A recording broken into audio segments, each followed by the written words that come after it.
başlayabilir. Herkes salamlayıram. Bugün Tofiq Yaqublu'nun Acılar Aksiyası fonunda Azərbaycanda baş verən siyasi repressiyalar və son zamanlarda ümumiyyətlə ölkədə baş verən vəziyyət, siyasi ictimai vəziyyəti analiz etməyə çalışacağıq, danışacağıq. Bütün iştirakçıları və bizi izləyən hər kəsi salamlayıram. Elman bəy, Vəfa xanım və Nigar xanım bugün bizimlə olacaq və biz çalışacağıq ki, Azərbaycanda vətəndaş cəmiyyətinin vəziyyəti ilə bağlı fikirlər ortaya qoyaq. Məncə, deməli, birinci başlaya biləcəyimiz nöqtə hazırda Azərbaycanda vətəndaş cəmiyyətinin nə edə biləcəyidir. Çünki hazırda bir böhran vəziyyəti yaranıb. Sonuncu mart ayında yayınlanan siyasi məhbus sayına görə 357 siyasi məhbus var idi. Ancaq ondan sonra da Azərbaycan Xalq Cəbhəsi Partiyasından yeni insanlar həbs olundu və səhv eləmirəmsə hazırda say 360-ı keçmiş olmalıdır. Və bununla da birlikdə son xüsusilə 1,5 ildə vətəndaş cəmiyyəti, qeyri-hökumət təşkilatları və müstəqil mətbuat xeyli dərəcədə zəiflədilib. Hazırda Azərbaycanda fəaliyyət göstərə bilən müstəqil insanlar və təşkilatlar çox məhdud saydadır və demək olar ki, qalmayıb. Bununla birlikdə Tofiq Yaqublu hazırda siyasi məhbus Tofiq Yaqublu Acılar Aksiyasına başlayıb və artıq 15-ci günündədir. Onun da vəziyyəti bugün alınan məlumata görə daha da kritikləşib və hər an daha da geri dönülməz vəziyyət yarana bilər. Bu vəziyyətdə Azərbaycanda vətəndaş cəmiyyəti, müxalifət, ümumiyyətlə yazan, danışan və hər hansı formada Azərbaycanda daha demokratik bir mühit görmək istəyən insanlar nə edə bilərlər? Çünki mühit xeyli daralıb. Hazırda Tofiq Yaqublu üçün bir müddətdir ki, sosial şəbəkələr üstündən kampaniya aparılır. Ancaq görürük ki, bu da ən azından indiki müddətdə hökumətə geri addım attıracaq bir şeyə çevrilməyib. Xarici təzyiq onsuz da demək olar ki, yox dərəcəsindədir. Yəni, hazırda dünyanın ümumi vəziyyətinə görə və biraz da Azərbaycanın vəziyyətinə görə xarici təsir və təzyiq bəlkə müstəqillik dövründəki ən aşağı səviyyədədir mövcud hökumətə qarşı. Ona görə də vəziyyət biraz ümidsiz görünür və bu böhran vəziyyətində, bu ümidsiz vəziyyətdə vətəndaş cəmiyyəti olan qalan, hələ də yazan, danışan insanlar nə etməlidir? Məncə bunun müzakirəsi ilə başlasaq uyğun olar. Sizcə Tofiq Yaqublu'nun indiki vəziyyətini nəzərə alanda Tofiq Yaqublu'nu xilas edə bilmək üçün Azərbaycanda vətəndaş cəmiyyəti nə edə bilər, nə etməlidir? Elman bəydən başlayaq məncə. Təşəkkür edirəm. Sağ olun. Vəziyyət həqiqətən çox ağırdır və çox da çətindir. Rüstəm, sən izah elədin əslində hər şeyi. Nəinki vətəndaş cəmiyyəti, müstəqil media və müxalif siyasi mərkəzlər zəiflədilib. Yəni biz rahatlıqla, arxayınlıqla, belə deyək ki, biraz daha pessimist də çıxsa, çılpaq şəkildə deyə bilərik ki, məhv edilib. Hazırda Azərbaycanda fəaliyyət göstərən bir dənə də olsun media yoxdur. Yəni, söhbət müstəqil mediadan gedir. Hətta Facebookda mövqe ifadə edə biləcək vətəndaş cəmiyyəti nümayəndəsi qalmayıb, yəni ölkə daxilində. Azərbaycanda vətəndaş cəmiyyəti və media sürətlə sürgünə, eqza ilə daşınır. Hələ təşkilatlanma prosesi yoxdur, sadəcə ölkəni tərk etmə prosesidir, belə deyək. Siyasi müxalifət özü dilemma qarşısındadır, mənim qənaətimcə, yəni nə etmək lazım olduğu ilə bağlı. Hal-hazırda Azərbaycanda siyasi mübarizə baxımından cəmi bir siyasi mübarizə var. Tək başına siyasi mübarizə, haqqında danışdığımız Tofiq Yaqublu canını ortaya qoyaraq tək başına mübarizə aparır. Tofiq Yaqublu təkcə, belə deyək ki, haqsız tutulduğu üçün acıq aksiyası eləmir. O, həm də onun bu haqsız vəziyyətə salan durumun, vəziyyətin, bu ağır bir siyasi mühitin etirazı kimi, belə deyək, ortaya bir mübarizəsini qoyur. Vəziyyət yəni bu dərəcədə ağırdır. İşin beynəlxalq aspektini də sən sadaladın. Yəni indi vəziyyət o qədər ağırdır ki, bu yaxında bir görüşdə idik. Mən belə bir fikir işlətməli oldum ki, düzü son 30 ildə mənim düşüncəmə bir şey hakim idi ki, Azərbaycanı necə dəyişə bilərik? Və yaxud Azərbaycanı dəyişməliyik. Bununla bağlı iradəm var, bununla bağlı qətiyyətim var, bununla bağlı arzum var. Amma hazırda bu arzu dəyişib. Yəni mən fikirləşirəm ki, dünya necə dəyişmək olar? Çünki bütövlükdə dünya çox bərbad bir vəziyyətə gəlib çatıb. Yəni elə bir siyasi mərkəz yoxdur ki, hazırda Azərbaycanda artan repressiyaya, sərtləşən avtoritarizmə qarşı fundamental bir mövqe qoysun, əsaslı və prinsipial bir mövqe qoysun. Belə bir vəziyyətdə nə etmək olar? Məncə biz bunu ümumiləşdirə bilməyəcəyik ki, Azərbaycanda vətəndaş cəmiyyəti nə edə bilər? Çünki Azərbaycanda vətəndaş cəmiyyəti artıq yoxdur deyə bilərəm. Təəssüflər olsun ki, yəni bu çox ağır ifadədir bunu işlətmək, amma fakt bundan ibarətdir ki, yoxdur.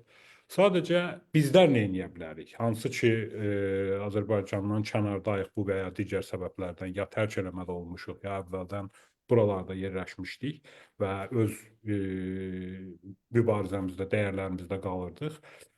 Bu mənə elə gəlir ki, indiki xaotik durumdan yeganə çıxış yolu exile medianın, exile vətəndaş cəmiyyətinin toparlanmasıdır.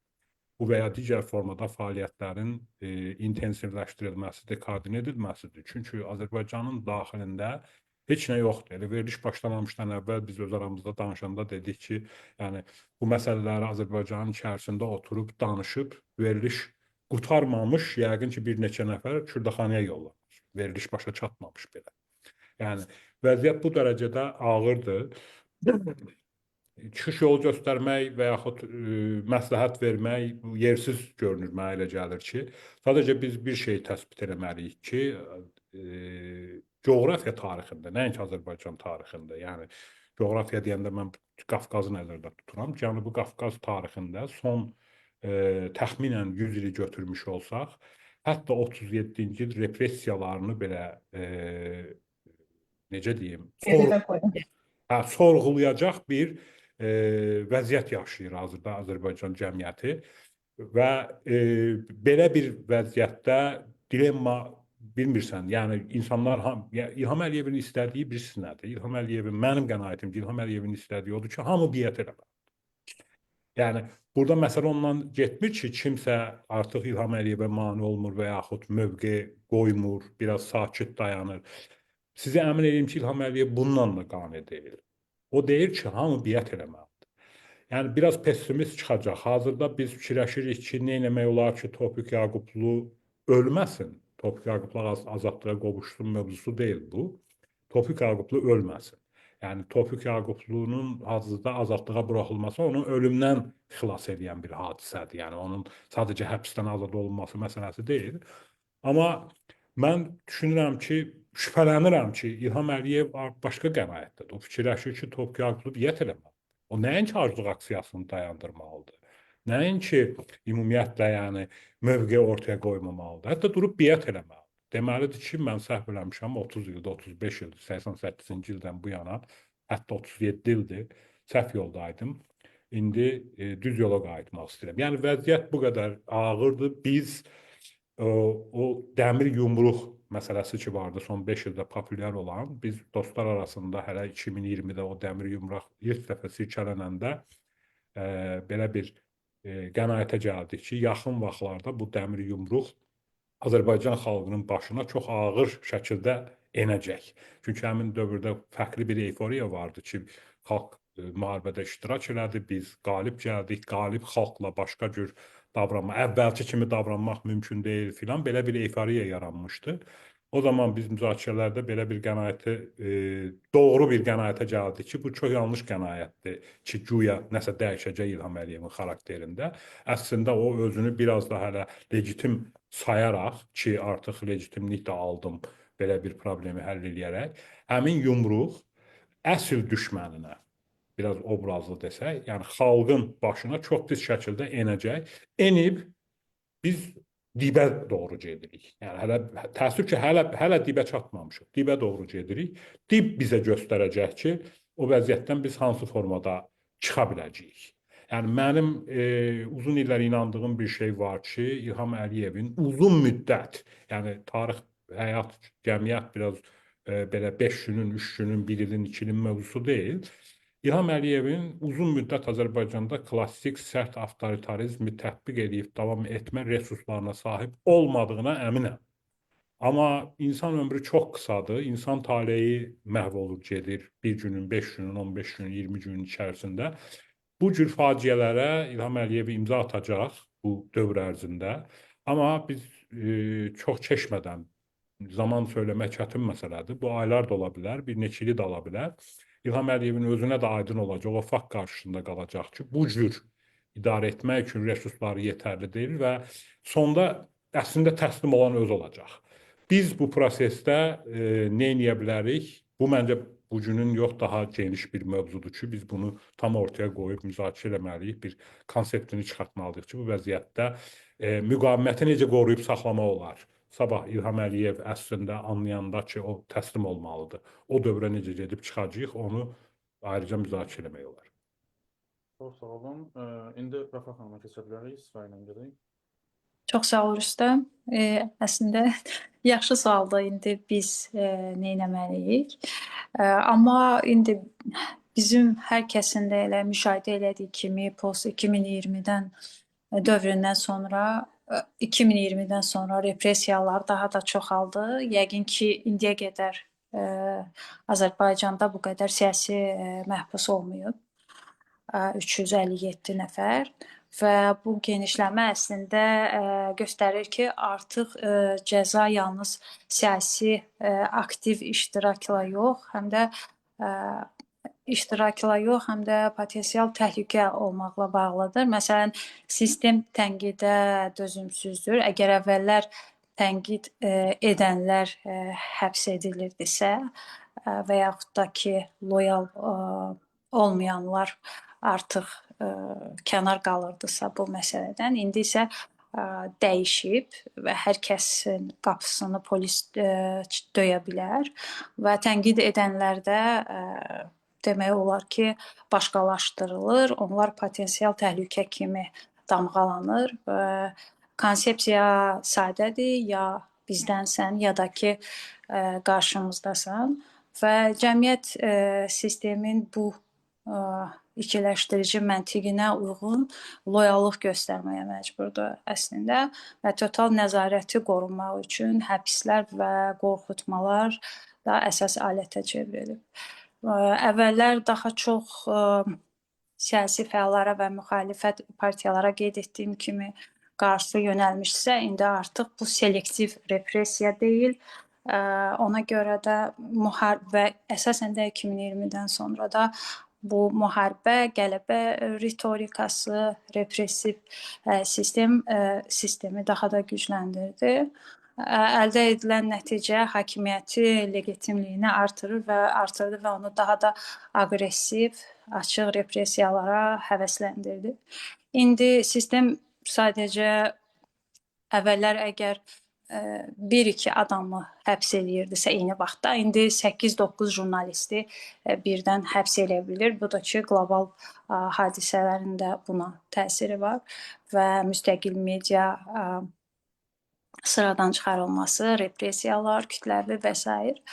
Hədəf fərdi susturmaq və kollektiv Elman bəy də qeyd etdiyi kimi itaəti təmin etməkdir. Amma indiki halda biz nə edə bilərik? Bu repressiyalar və bu çıxış yolu nədir? Mən dünənləri, ya o birisi gün idi, Sevinç Səməzadə də qulaq asdım. Orada yaxşı qeyd elədi ki, əslində Azərbaycan öz adından danışanda, xalq özü öz adından danışanda başlayacaq bu çıxış yolu ya da ki, dəyişiklik. Ona görə də indi biz desək ki, çıxış yolu budur ya da ki, bunu edə bilərik. Bu biraz məncə düzgün olmaz. Ona görə ki, xalq danışmalıdır və müəyyən bir dar çərçivə var. Bu günləri Tofiq Yaqublu üçün sosial şəbəkədə onun müdafiəsi üçün aksiya eləyir. Sabah nəsə baş verir ölkədə, onun üçün danışır. Amma bu çıxış yolu deyil, çünki bu çox bir dar çərçivədir. Bunu biz geniş auditoriyaya necə daşıya bilərik? Yenə də qeyd etdiyim kimi, bunu xalq özü öz adından danışanda yəqin ki, çıxış yolu da onda olacaq və mən inanıram ki, bu xalqda danışacaq. Sadəcə olaraq gec-tezi var. Məndən bu qədər.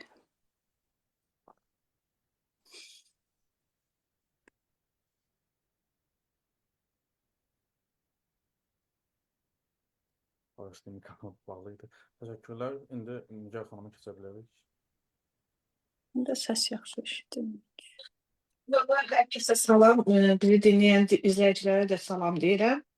Elman bəylə Vəfa xanım indiki dövrü və mühit, siyasi mühiti, ölkədəki repressiyaları kifayət qədər geniş şəkildə izah elədilər, analiz elədilər. Çox təəssüf ki, mənzərə heç ürək açan deyil. İstər dünyada olsun, istər ölkənin içində olsun, vəziyyət heç ürək açan deyil. Ancaq bu qədər mühitin bu qədər repressiv olduğu bir dönəmdə yenə də etiraz səsini ucaldan, rejimə qarşı dirənənlər varsa, demək ki, ümid hələ ölməyib. Demək ki, bizi nəyinsə, yəni hər şeyin dəyişəcəyinə dair bir ümidimiz var deməkdir. Sözsüz vəziyyət çox kritikdir. Mən Vəfa xanımla Elman bəy kifayət qədər geniş məlumat verdi deyə tam da yenidən o mövzulara qayıtmaq istəmirəm. Çünki hər şey ortadadır, aydındır. Ancaq indiki dövr üçün nə etmək olar? Düzü sual çox yaxşı sualdır, ancaq cavabı çox çətindir, vermək çox çətindir. Çünki ölkədə elə rejim Əliyevlər rejimi elə bir sistem qurub, elə bir repressiya mühiti yaradıblar ki, nəinki etiraz etmək, heç etiraz etməsən belə artıq hər kəs o təhlükəni, həbs təhlükəsini, başına bir şey gələcəyi ilə bağlı təhlükəni hiss edir.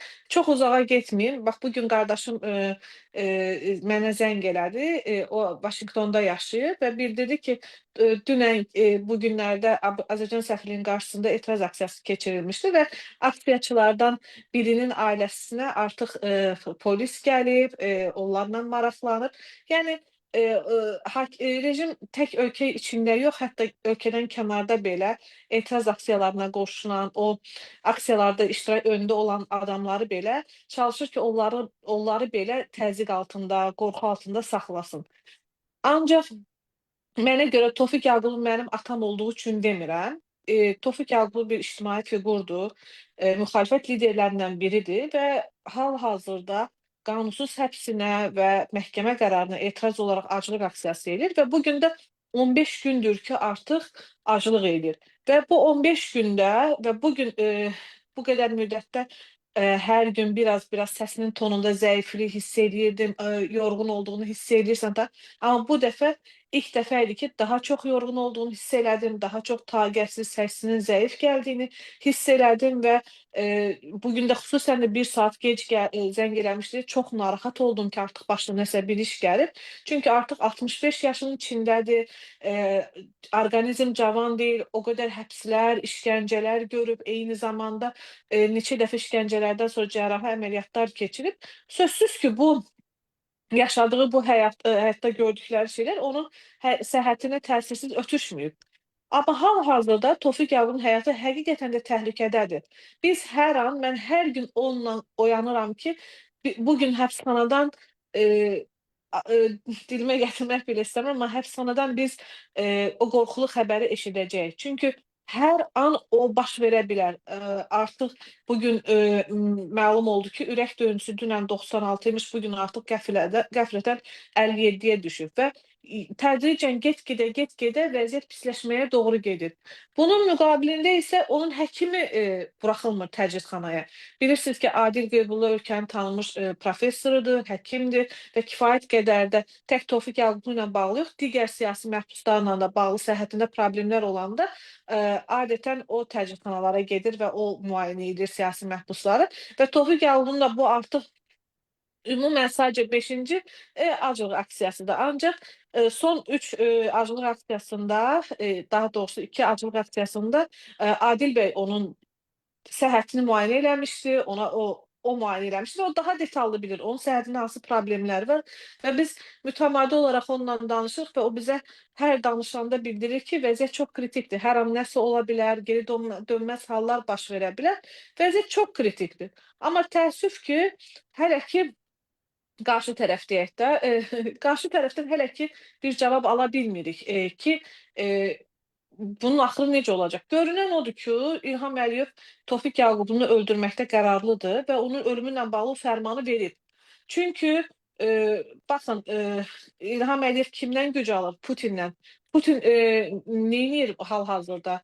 bütün müxalifət, məsəl üçün, Nemtsovu öldürdü, daha sonra Navalnini öldürdü, sonra müxaliflərin çox hissəsini həbs elədi, ölkədən qaçan, gedə bilənlər gedə bildi, gedə bilməyənləri isə repressiya altında saxlayır, həbs eləyir, həbsxanalara salır və bundan sonra İlham Əliyev niyə Putinlə ürəklənib eyni cür davranmasın?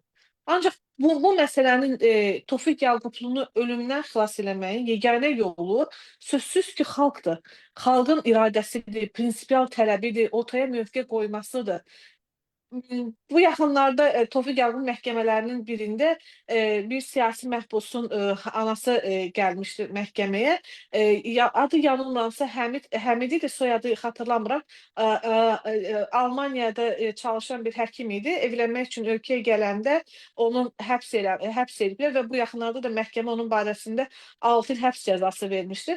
Və onun anası çox yaxşı bir söz dedi ki, deyir, vaxtilə mən deyir, internetdə müsahibələrdə falan baxanda deyirdilər ki, vaxt gələcək sizin də qapınız döyəcək. Mən də gülürdüm ki, mənim qapım niyə döyülsün ki da? Mən neyləmişəm ki, mənim qapım döyülüb? Amma deyir, indi öz başıma gəlib. Bir ildən çoxdur ki, oğlum həbsdədir.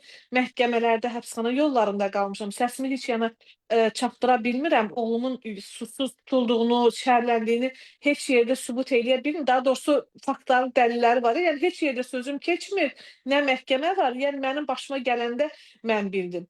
Düşünürəm ki, cəmiyyət də bu məsələdən dərs çıxartmalıdır. Bugün Tofiq Yaqublun məsələsi eyni zamanda digər siyasi məhbusların taleyi ilə bağlı olan məsələdir.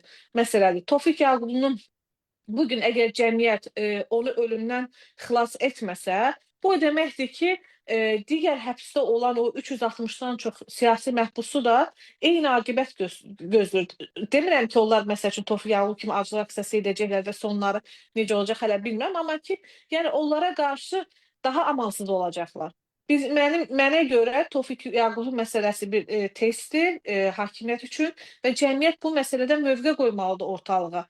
Düzdür, mən başa düşürəm Tofiq Yaqublunu müdafiə eləmək asan deyil, onunla bağlı nəsə yazmaq asan deyil. Çünki hər kəs qorxur ki, biz bunu çevrəmizdən çox eşidirik. İnsanlar salam verməyə qorxur, evə gəlməyə qorxur.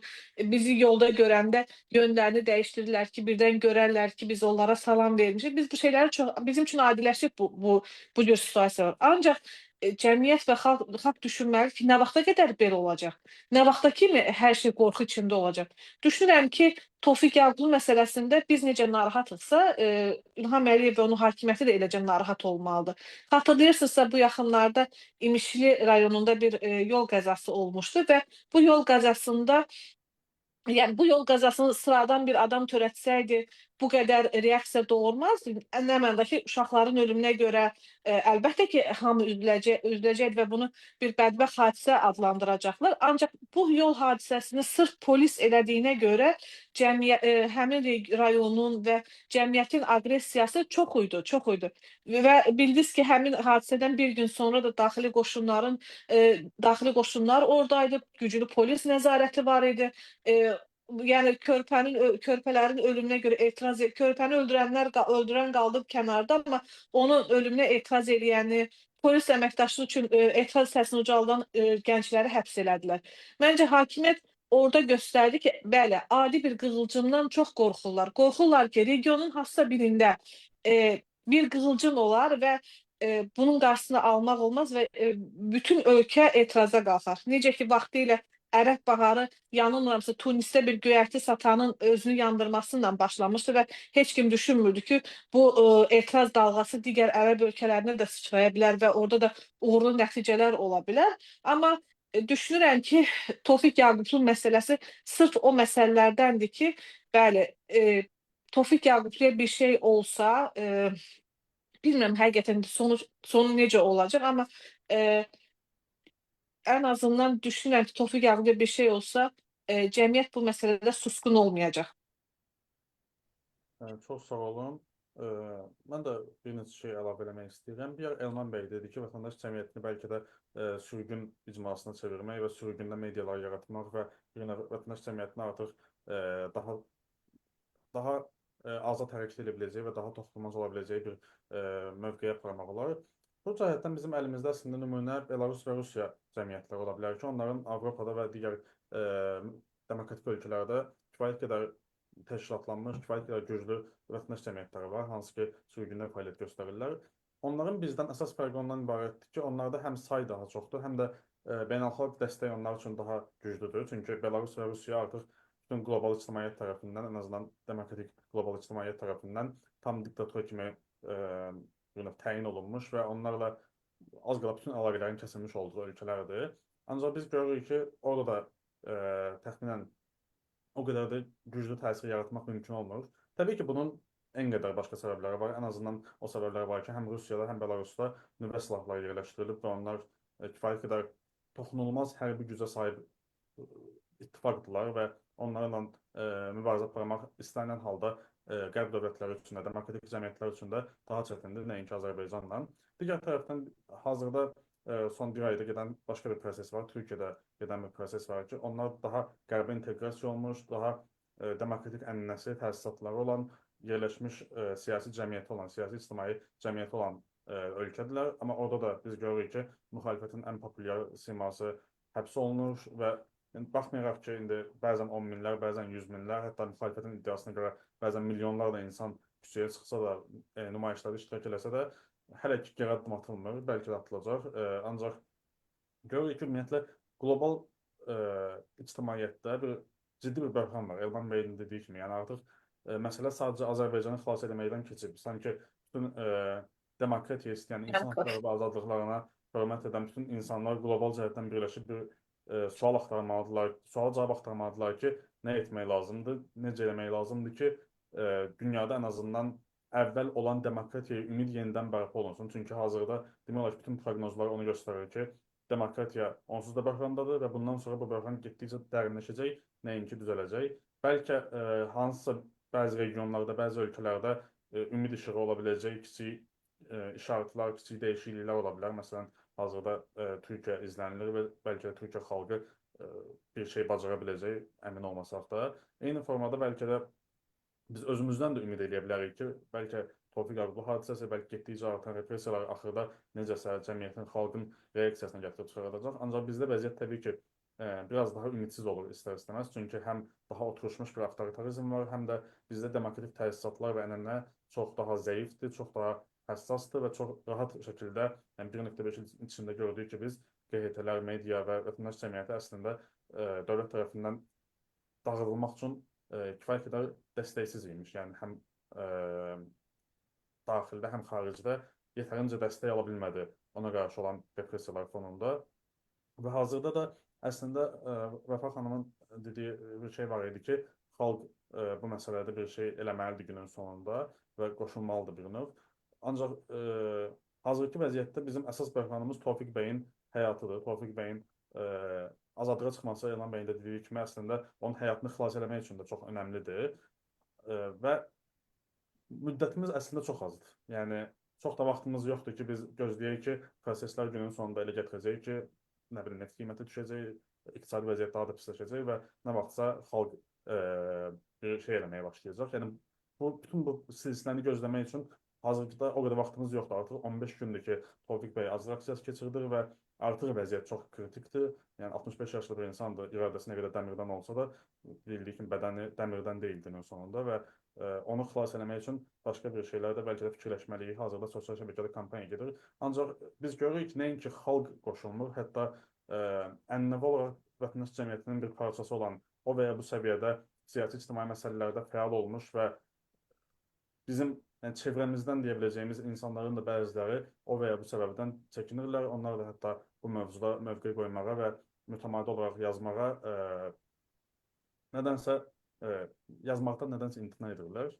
İndi başqa bir şey bəlkə müzakirə etmək olar. Əslində biraz toxunuldu buna bir yaxşı sualda.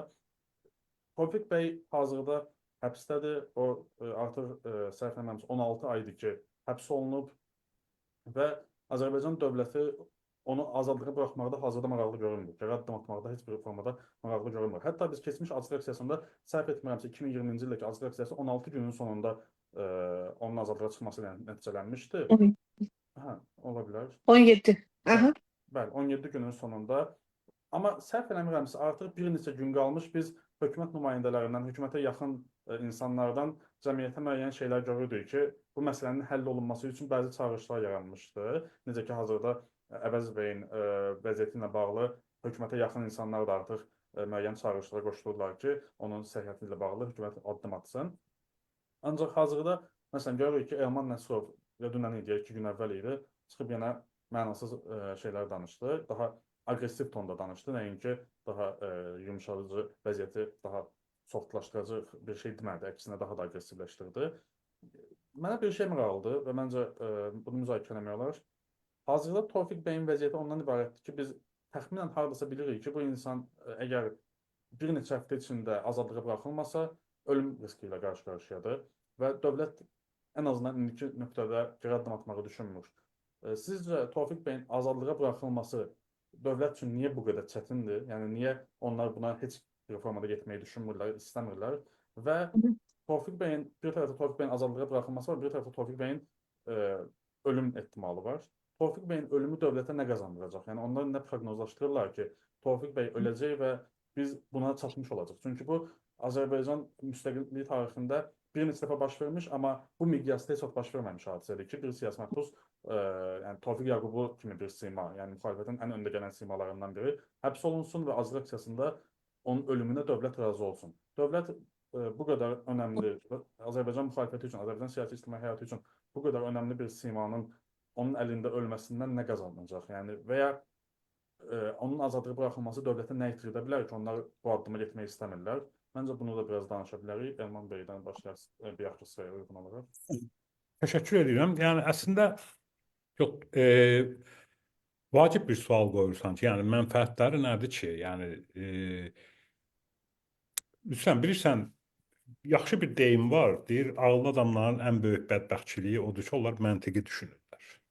Yəni fikirləşirlər ki, burada fayda nədir, ziyan nədir, bu məntiq harasındadır da bu işin ki, Tofiq Yaqublu belə deyək, məhv edilmiş olsa, obrazlı desək, öz əli ilə qətlə yetirilmiş olsa Tofiq Yaqublu, bundan dövlət nə fayda götürəcək? Dövlət fayda götürməyəcək, dövlət ümumiyyətlə ki, onun həbsindən fayda götürmür, ziyan götürür, hər şey götürür. Amma məsələ şəxsidir. Yəni, mən Tofiqlə çox yaxın bir adam kimi deyim, yəni, icari balacalığımdan tanıyıram, bəliyimdən bəlkə də. Tofiq Yaqublu məsələsi xüsusilə də son 7-8 ildə, təxminən bir 10 ilə yaxın da demək olar buna, 10 ilə yaxın demək olar, İlham Əliyev üçün şəxsi məsələyə çevrilir. Hazırda Tofiq Yaqublu ilə bağlı baş verən hadisə ümumi siyasi repressiyaların içərisində ayrı bir ştrixdir. Yəni, ümumi siyasi repressiya İlham Əliyevin hər şeyə sahib olmaq və hər şeyi idarə etmək, hamını ram etmə siyasətidir. Amma Tofiq Yaqublu məsələsi şəxsi qisas məsələsidir. Bu, Yaqublu ailəsi ilə Əliyevlər ailəsi belə, necə deyim sizə, konfrontasiyasına, qarşıdurmasına çevrilir. Burada Yaqublu ailəsinin bir təşəbbüsü yoxdur. Mən bu işin içində olan adam kimi əminəm ki, sadəcə İlham Əliyev bunu belə bir müstəviyə daşıyıb.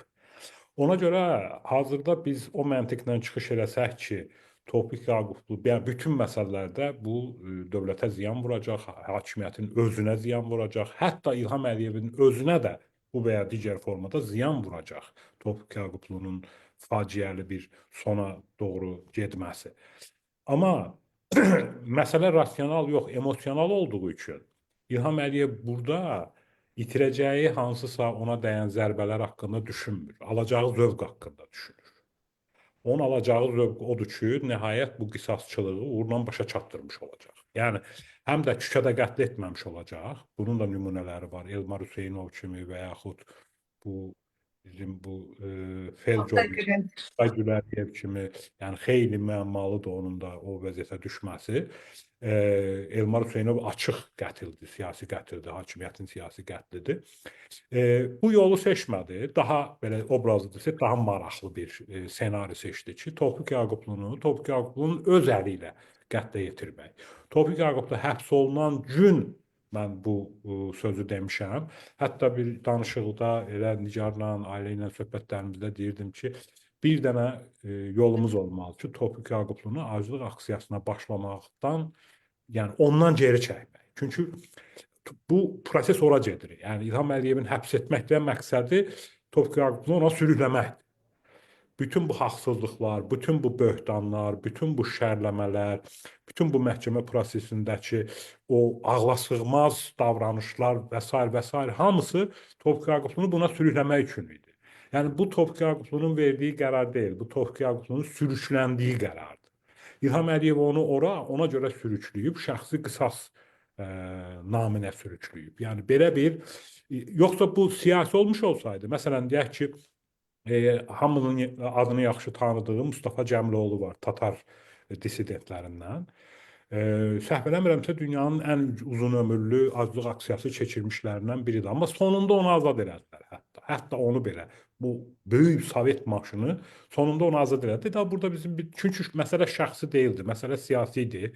Baxdılar ki, ziyanı xeyrindən çox olur, azad elədilər. Yaxud Nazım Hikmət nümunəsi. Nazım Hikmət yəni üst-üstə 35 il həbs almışdı. 12 il həbsdə yatandan sonra artıq aclıq aksiyasına başladı. BMT-nin müraciəti və s. müraciətlər vardı və s. Yəni axırda Türk hökuməti də fikirləşdi ki, bu artıq ziyan vurmağa başlayır da, yəni bunun həbsindən fayda yoxdur. Açdı, buraxdı, ölkədən də çıxartdı və s. Azərbaycanın özündə də buna bənzər nümunələr var. Və yaxud birinci dövrü deyək, 2020-ci il dövründə Tofiq Yaqublunun həbsi siyasi idi, hələ şəxsi deyildi. Amma artıq şəxsi müstəviyə daşıyıb onu İlham Əliyev. Bu həbs şəxsidir. Yəni siyasi səbəblərə görə verilmiş göstəriş həbsi deyil. Təbii ki, yenə də siyasətdən qaynaqlanır, o öz yerində. Amma tamamilə şəxsiləşib artıq.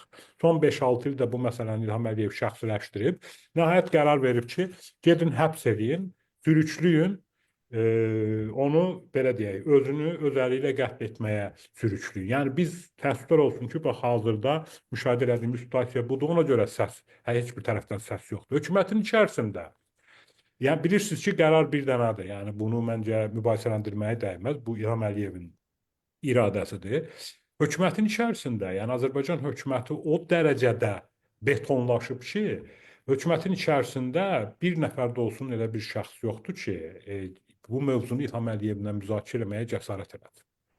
Getsin dediyin kimi, Rüstəmin dediyi kimi məntiqli bir qoysun ki, bundan bizim artıq faydamız yoxdur. Axı bu ziyan vurur da, yəni həm hakimiyyətə ziyan vurur, dövlətə ziyan vurur və s. da, yəni bu hadisə aclığın bu cür sonlanma ehtimalı. Belə bir adam belə yoxdur. Yəni ona görə vəziyyət dilemmatik və ona görə vəziyyət bu dərəcədə çıxılmazdır. Yalnız bir şey, elə Nigarın da vurğuladığı kimi, bir şey İlham Əliyevi geri çəkilməyə məcbur eləyə bilər.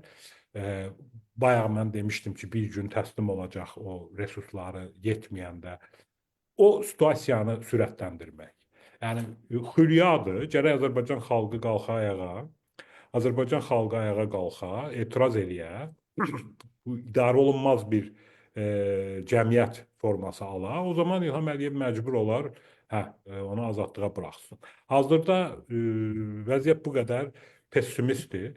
Bir də başqa bir möcüzə baş verə bilər ki, hansısa formada belə deyək ki, İlham Əliyev şəxsi qisasını təxirə sala bilər. Vaz keçməz. Mən əminəm ki, Tofiq Yaqublu məsələsi İlham Əliyev üçün əbədi şəxsi qisas mövzusudur. Amma bir dırnaq ucu qədər ehtimal ki, bəlkə təxirə sala bilər o qisası. Yəni, ondan başqa mən düzü bir ümid yeri təklif edə bilmirəm ki, bu prosesdə nə baş verə bilər. O ki, qaldı bu insanların məsələsi o qədər azalıb ki, insanlar. Fikir verin, yəni həbsdəki siyasi məhbusların sayı onun çevrəsini də məhdudlaşdıran bir vəziyyətdir də. Yəni, istənilən təşkilata götürün ki, oradan 2-3 nəfər həbs olunur, yerdə qalanlar da yəni özünü senzuraya məhkum olurlar da, yəni bu ən azı, hətta biz belə onu istəyirik ki, yəni mən şəxsən bu dəqiqə mənim ən böyük arzum odur ki, siyasi məhbusun sayı artmasın. Çünki artan hər bir siyasi məhbus çöldə qalan hər bir insan üçün əlavə və belə deyək, həlli mümkün olmayan problemə çevrilir. Digər qayğılar, digər problemlər və s. Yəni ona görə vəziyyət təəssüf ki, çox pessimistdir. Güncəl olaraq vəziyyət çox pessimistdir. Amma Belə bir siyasi məsələlərdə, belə bir mühitlərdə bilmək olmur vəziyyət nə yerdə qalacaq. Hansı qığılcım, hansı hadisə, hansı zamanda, hansı vəziyyəti törədəcək. O, bu gün biz danışa-danışa da baş verə bilər, sabah da baş verə bilər. Təəssüf ki, hələ bir uzun müddət baş verməyə də bilər. Yəni bu qədər vəziyyət biraz belə çətindir, yəni biraz daha dumanlıdır. Sayın Qonqar və Xanıma keçək. Mən belə fikirləşirəm, Elman bəylə razıyam ki, bu daha çox şəxsi qərəz məsələsidir. Tofiq bəyin həbsi İlham Əliyevə heç bir şey vermir. Elman bəyin qeyd etdiyi kimi əslində daha çox zərər verir, amma burada şəxsi qərəzlik məsələsi var. Amma bunun təxirə salınması isə bizdən asılıdır. Daha çox cəmiyyətdən asılıdır və biz nə qədər çox danışsaq, nə qədər sosial şəbəkədə də olsa öz səsimizi çatdıra bilsək daha geniş bir auditoriyaya, daha geniş bir qruplara və onda İlham Əliyev məcbur olar və bu şəxsi qərəzliyi təxirə sala bilər. Ona görə də mən səsləyirəm buradan yenə də, düzdür, indi yəqin ki, sonda da yenə bunu qeyd edəcəm, amma yenə də səsləyirəm hər kəsi, bizi dinləyənləri və yaxud da dinləyib kiməsə deməyə ki, hər gün heç olmasa Tofiq Yaqublu barəsində post yazsın, nələrisə bir cümlə belə olsa ki, bu məsələyə, bu hadisənin necə deyərlər, faciəvi şəkildə bitməməsi üçün səy göstərsin və biz də bu aktı İlham Əliyevin şəxsi qərəzliyinə, Tofiq bəyin həbsinə heç olmasa bir faydamız toxunsun və cəmiyyət olaraq biz Tofiq Yaqublunu bu yolla azad edə bilərik, düşünürəm. İndi Nigar xanıma keçək. Deməli, Elman bəy həqiqətən doğru vurğuladı. Bu ümumi repressiyalar, Tofiq Yaqubun həbsi və ona qarşı açılmış artıq 4-cü cinayətçi bir var, ümumi repressiyanın fonunda olan bir digərləri kimi, digər siyasi məhbuslar kimi bir məsələ olsun. Bir də var ki, şəxsi qərəz məsələsi olsun, qisas məsələsi olsun. İlham Əliyev açıq-aşkar Tofiq Yaqubuya nifrət edir. Ondan qisas alır və bu nifrətini də gizlətmir. Baxın, indiki bu son 2023-ün noyabrından bu yana, üzü bu yana gələndə kifayət qədər də siyasi məhbuslar olub. Yəni xeyli sayda insan, istər vətəndaş cəmiyyətindən olsun, istər siyasi partiyalardan olsun, istər jurnalistlər olsun, xeyli adam tutulub. Bunların içində yalnız Tofiq Yaqubludur ki, 4-cü dəfədir barəsində cinayət işi açılır. Məsələn, Anar Məmmədli var, Bəşir Süleymanlı var və bu dəqiqə adını xatırlamadıqlarım var ki, məsələn, onlar barəsində Rüfət Səfərovdur. Məsələn, onların barəsində artıq 2-ci dəfədir cinayət işi açılır və 2-ci dəfədir siyasi məhbus həyatı yaşayırlar. Amma Tofiq Yaqubliyə gələndə isə bu belə deyil. Baxın, adam bir dəfə, məsələn, ümumiyyətlə heç kimi şəhərli həbs eləmək olmaz. Söhbət normal ölkədə olsaydı, ölkədə konstitusiya olsaydı, hüquq, ədalət, yəni demokratik cəmiyyət olsaydı ki, hər kəs rahat fikrini ifadə eləsəydi, niyə siyasi məhbus olmalıdır? Söhbət Azərbaycandan gedirsə, yaxşı, bir dəfə başa düşürlər, 2 dəfə başa düşürlər, amma həqiqətən 3-cü, 4-cü dəfə artıq ağ eləməkdir də, yəni bütün əndazələri aşmaqdır. Açıq-aşkar İlham Əliyevin qisasıdır bu. Və heç bir halda da bunu gizlətmir. Baxın, Tofiq Yaqubunu siyasi fəaliyyətdən çəkindirmək üçün mən bugün, məsəl üçün, biz ailə olaraq bu şeyləri açıqlamırıq və dövr gələr, biz onu ictimailəşdirək və deyərik. Tofiq Yaqubuya elə şeylər təklif olunub ki, başqasını eşitsəydi, deyək, dodağım uçuqlayardı ki, nələr təklif olunub. Tofiq Yaqublunun siyasi fəaliyyətdən kənarlaşması və yalnız tələb oydu ki, bircə İlham Əliyevə heç bir söz demək. Digər kimə istəyirsən, nə istəyirsən hər kəsi tənqid elə, fəaliyyətdən, amma bircə İlham Əliyevə heç bir şey demə, onu tənqid eləmə. Amma bunun müqabilində də bütün hər xoş günlərin, belə də lüks həyatın qapıları sənin üzünə açıqdır. Baxın, bunun fonunda Tofiq Yaqublu bir an olsun belə geriyə addım atmayıb. Tofiq Yaqublu dəfələrlə vəhşicəsinə işgəncələr veriblər. 2019-cu ilin 19 oktyabr mitinqində onda Əli Kərimli, Tofiq Yaqublu və bir çox insanlar, aktlər iştirak edənlər həbs olmuşdu. Eyni də mənim qardaşım həbs olunmuşdu və ona elə işgəncələr vermişdilər ki, o işgəncənin izləri görünməsin deyə ona 30 sutka inzibati həbs cəzası vermişdilər. Amma 2021-ci ildəki o dəhşətli o ki, hansı ki gözünü daha çox göz nahiyələrində ki gözü görün aça bilmirdi. O işgəncədə isə onu məxsusi olaraq ona inzibati həbs verməyib buraxmışdılar ki, qoy cəmiyyət görsün ki, biz sizin müdafiə elədiyini, sizin haqlarınız uğrunda mübarizə aparan Tofiq Yaqublu belə bu vəziyyətə sala bilirik. Yəni o cəmiyyətə qorxu yaratmaq idi. Cəmiyyətə bir gözdağı vermək idi ki, hansı birinizin səsi çıxarsa, biz onları da Tofiq Yaqublu'nun vəziyyətinə sala bilərik. Çox təəssüf ki, çox təəssüf ki, o vaxt ki, bu ölkə birdən-birə belə bu vəziyyətə gəlməyib ki, zaman-zaman reaksiyalar olmayıb, həbslərə etinasız yanaşılır və yaxud qorxudan, amma indi artıq elə vəziyyətə gəlib çıxmışıq ki, heç kim ağzını açıb bir kəlmə söz deyə bilmir. Heç kim ağzını açıb bir kəlmə söz deyə bilmir. İstər bu ictimai sektorda olsun, istər heç bir siyasi fəaliyyəti olmayan insanlar olsun belə, hər kəs qorxur. Və əminəm ki, İlham Əliyev də qorxur. Çox qorxur ki, cəmiyyətin bu susqunluğu bir gün təlatümə çevirəcək və bir gün elə bu hayküyə çevirəcək və bunun qarşısını ala bilməyəcək. Ona görə də maksimum çalışır ki, hər yerdə səsləri boğsun. Bugün bax, o mən siyasətə qarışmıram deyənlər, mənim heç anlayışım yoxdur, onsuz da özləri seçib, özləri təyin edirlər deyən adamları bugün evlərini başlarına uçururlar.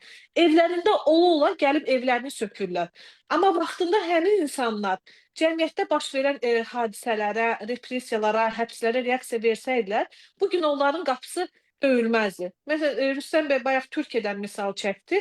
Əlbəttə ki, Türkiyədə heç olmasa biraz demokratiya var, insanlar küçələrə çıxa bilir, bir etiraz səsini ucalda bilir, hətta Türkiyə ilə bağlı belə dünya mediasında belə bir fikir formalaşır. Türkiyə get-gedə Azərbaycanlaşır, Azərbaycana çevrilir. Görün, Azərbaycan dünyada o qədər mənfi imici var ki, o qədər pis imici var ki, artıq etalon kimi, yəni mənfi imici olaraq etalon kimi misal belə göstərilir ki, artıq Türkiyə belə Azərbaycanlaşır. Amma bugün biz nədən ümid alırıq ki, bugün Türkiyədə İmamoğlu üçün meydanlara çıxan, etiraz səsini ucaldan insanlar varsa, demək ki, orada da ümid işığı hələ sönməyib. Hələ ki, nəyisə dəyişəcəyinə ümid var. Ancaq bizə gələndə, bayaq da qeyd elədim ki, Tofiq Yaqublu məsələsi, bu mənim öz şəxsi yanaşmamdır. Tofiq Yaqublu məsələsi həm iktidarın, həm də müxalifətin bir testi olacaq. Əgər onlar yoxlayırlar ki, məsəl üçün ki, görək Tofiq Yaqublu nə qədər bu acılığa dayanar və yaxud da ən son ana qədər gözləyirlər. Sözsüz ki, Tofiq Yaqublunun ölümü İlham Əliyevə yaxşı ümumiyyətlə heç bir şey vəd eləməyəcək. İstər dünya çapında olsun, imic olaraq və yaxud da Tofiq Yaqubluya görə ölkəyə gələcək təzyiqlər, yəni ölkədə müxalifət liderinin ölməsi və həbsxanada o demək deyil ki, İlham Əliyev gəlib şəxsən Tofiq Yaqublu'nun başına güllə çaxacaq və onu öldürəcək, amma Tofiq Yaqublu'nu ölümə vadar edən, onu ölümə sürükləyən İlham Əliyevdir və qatil damğasını İlham Əliyev yeyəcək. Və ona görə də bir var o təzyiqlər olacaq. Bu ki, Zahid Orucu nə qədər desək ki, yəni ki, Tofiq Yaqublu'nun həbsi Azərbaycan siyasətində elə bir xüsusi bir rol oynamır, amma kifayət qədər ciddi rol oynayır. Onlar da sözsüz ki, bu cəmiyyətdə baş verən Tofiq Yaqublu olan münasibətləri görür. Mən məsəl üçün bu dönəmlərdə baxmışam ki, hakimiyyət test olaraq bir-iki adamı danışdırıb, çox belə Tofiq Yaqublu'nun əleyhinə getmədən belə yumşaqca, amma hətta orada belə həmin adamlar yenidən danışıblar ki, onları rəylərdə tənqid edirlər, təhqir edirlər. Tofiq Yaqublu'ya qarşı elə o cür münasibət göstərdiyinə görə sözsüz ki, hakimiyyət bu şeyləri hesablayır. Onlar da çox narahatdır və heç kim, Elman bəyin sözünə qüvvət, heç kim bilə bilməz ki, sabah ölkədə nə baş verəcək və yaxud da elə bir hadisə ola bilər ki, heç onu nə müxalifət planlayar və yaxud da nə, yəni bir qığılcım olar və bununla da xalq ayağa qalxar. Onsuz da vaxt var idi insanlar nəyisə itirəcəklərindən qorxurdular. İstər iş yeri olsun, istər nə bilmək, nədənsə ehtiyat edirlər. Bu indiki dövrdə insanların artıq itirəcək heç bir şeyləri qalmayıb. Hər kəs zülmlə yaşayır. Buna yaşamaq demək olmaz. Hər kəs sürünür. Həqiqətən hər kəs sürünür. Xalq çox pis vəziyyətdədir. Sözsüz ki, bu hakimiyyətə ciddi narahatlıq yarada bilər. Bayaq bir Elman Nəsirovla bağlı bir fikir deyildi. Elə yaxşı oldu ki, mən bununla bağlı bir post yazacaqdım, amma yaxşı oldu ki, o mövzu da buradan açıldı. Demək, bu tək Elman Nəsirovun hakimiyyət tərəfindən ona ötürülmüş fikri deyil. Ümumiyyətlə, hakimiyyətin müxalifət barədə yaratdığı bir fikirdir. Elman Nəsirov deyir ki, Tofiq Yaqublunun yəni ailəsi çox yaxşı yaşayır, onların yaşamaq kimi bir yəni maddi problemləri yoxdur. Ağalarından bilməm ki, ağalar kimləri nəzərdə tutur, kimlərdənsə yaxşı pullar alırlar, belə elə. Təsəvvür edin ki, 2023-cü ilin dekabrında evimizə polislər basqın edən zaman, biz bunu sonradan bildik təbii ki. Basqın edən zaman bizim evə gələn bütün yollar, 3 tərəfdən yol gəlirdi və bütün yollar polis kordonlarıyla bağlanmış. Hətta işdən evinə gələn qonşuları belə öz evlərinə getməyə buraxmırdılar. Bu vaxtda və məhəlləmizdə də balaca bir dalan məhəllədir və məhəlləmizdə 2 balaca dükan var belə.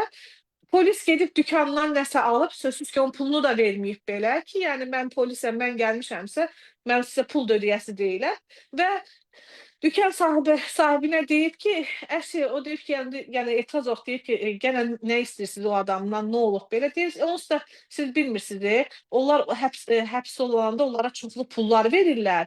Onların pul barədə problemləri yoxdur, maddi problemləri yoxdur. Yəni həbsxana onlar üçün ciddi maddiyyət qaynağıdır. Yəni bu hakimiyyətin yaratdığı, yəni insanlar arasında yaydığı belə bir fikir var və bunu Elman Nəsirov da bu günlərdə açıq-aydın dilə gətirib. Sözsüz ki, Elman Nəsirov gözünün içinə qədər yalan danışır, tərbiyəsizcəsinə yalan danışır. O gəlsin ki, birincisi deyir, Toxun Acdan nə xəbəri var? Təyinatla mandat olmuş birisi, ayda da deyəsən ən azı 10.000 manat maaş alır. Hətta bir utanmadan o deputatlar belə maaşlarının azlığından şikayət edirlər. Amma ailəsinin bütün, yalnız anamdan başqa, bütün üzvü həbsxanada olmuş bir ailəyə deyir ki, onlar da yaxşı həyat yaşayırlar, onların heç bir problemi yoxdur. O evimizdə axtarış vaxtı o evimizdən aparılan borc dəftərləri, əgər Elman Nəsirovun şübhəsi varsa, getsin o cinayətkar müstəntiq Abdullah Cəlilədən maraqlansın ki, Tofiq Yaqublunun kimə borcları var idi? Kimlərdən pul almışdı? Kimlərin borcunu qaytarmışdı? Evimizdə heç kimin işləmir. Daha doğrusu bizim ailədə heç kiminsə hardasa işləmək bir lüksü yoxdur. Yəni bir qaldı ki, bizim hardansa bir maliyyə gəlirimiz olsun. Çox sağ olsun. Dostlar, tanışlar bacardığı qədər dəstək olurlar və biz bu həbsxana ehtiyaclarını çox çətinliklə olsa, çox güc balı ilə də olsa bir təhər öhdəsindən gəlmişik. Borc da almışıq, bankdan kredit də götürmüşük, nə bilmək, bir təhər həll eləmişik. Bunun fonunda isə utanmadan deyirlər ki, Tofiq Yaqublunun ailəsi və Tofiq Yaqublu çox yaxşı yaşayır. O qədər yaxşı yaşayırsa, həbsxanada yaxşı yaşamaq, yəni olmaq yaxşı yaşamaqdırsa, vaxt gələcək siz də o təyinatlı mandat aldığınıza görə, xalqın səsini oğurlayıb gedib parlamentdə oturduğunuza görə qanun qarşısında cavab verərsiniz.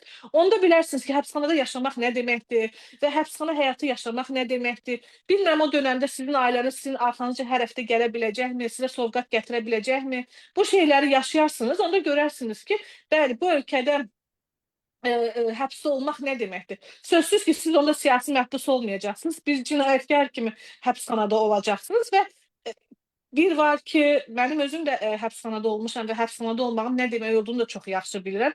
Bir var ki, sən siyasi məhbus olasan, ümumən deyirəm və çox rahat, o dönəmi çox rahat keçirir. Bilirsən ki, sən sırf siyasi motivlər üzərində həbs olunmusan, heç bir cinayət törətməmisən və heç bir pis əməlin də yoxdur. O zaman həbsxana həqiqətən də daha rahat gəlir. Bugün məsələn həbsdə olan qızlarımıza baxsaq, o gənc jurnalistlərə baxsaq, onların həbsdən verdikləri pozitiv mesajları biz görürük. Həbsxanaya gəlib gedəndə gülə-gülə gəlib, gülə-gülə getməkləri Əliyev hakimiyyəti ha çalışsa da ki, ölkədə hətta o gənc qızları belə həbs eləməklə qorxu mühiti yaratsın, amma o qızların o rejimə qarşı dirənişi, müsbət mesajlar verməsi, sözlərini açıq-aydın deməsi və rejimə meydan oxuması belə bu hakimiyyətin o qorxu yaratmaq xofunu əlindən aldı. Yəni ki, mənə görə həbsxana qorxulu yer deyil. Bəlkə kimlər üçünsə qorxulu yerdir, amma həbsxana qorxulu yer deyil.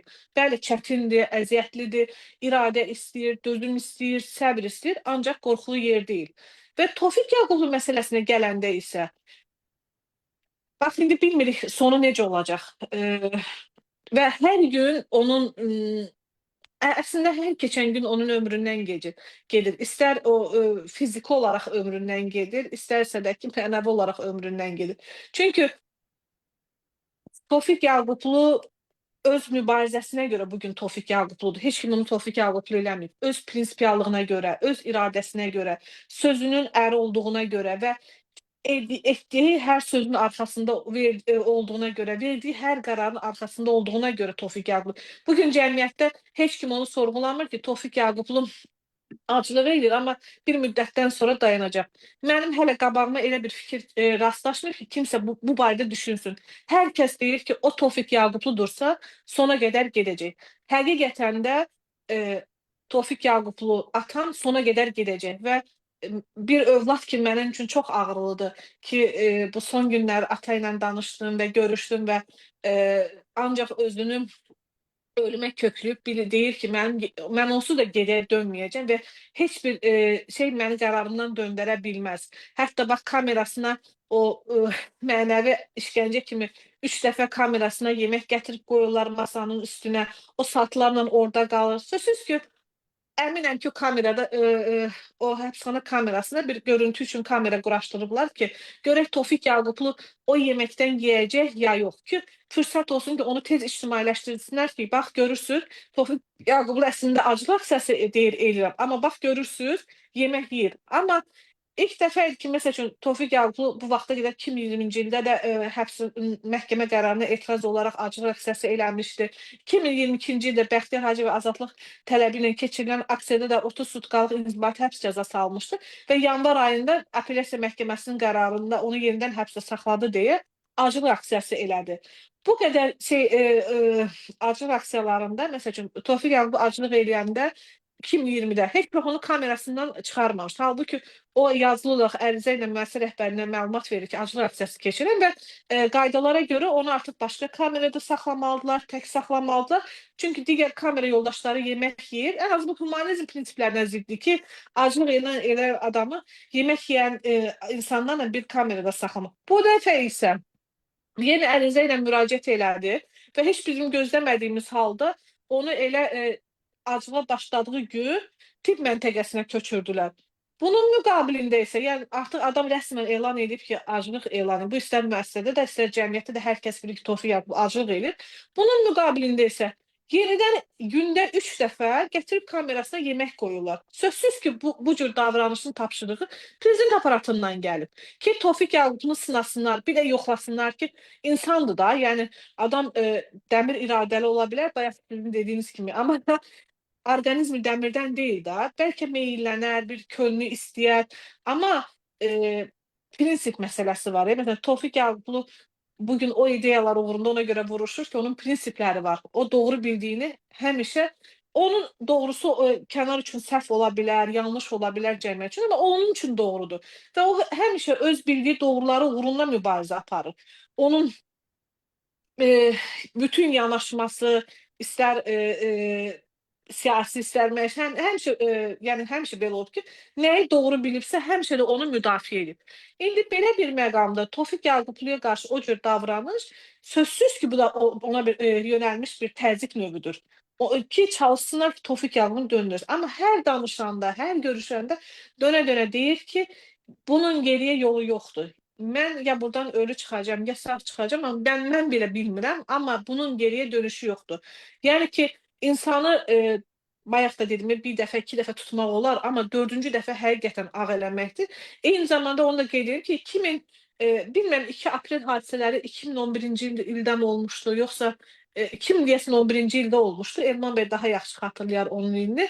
Həmin vaxtında o vaxtda Tofiq Yaqubov da həbs olunmuşdu. Yanılmıramsa onda ona 15 sutka inzibati həbs cəzası vermişlər. Və həmin vaxtı saxlandığı təcridxanaya gəlmişdilər. Ona qarşı cinayət işi açılmışdı. Artıq üzünə də durmuşdular. Hər şey hazır idi. Amma sonra isə nəsə oldu. Onda Arif Hacılı, Tural Abbaslı və digərləri həbs olundu. Nəsə oldu ya yuxarıdan bir qərar gəldi. Qərarda dəyişiklik gəldi. Elə oldu ki, Tofiq Yaqubunu həmin vaxt cinayət işi ilə həbs eləmədilər. Elə 15 sutkası tamam olanda azadlığa buraxdılar.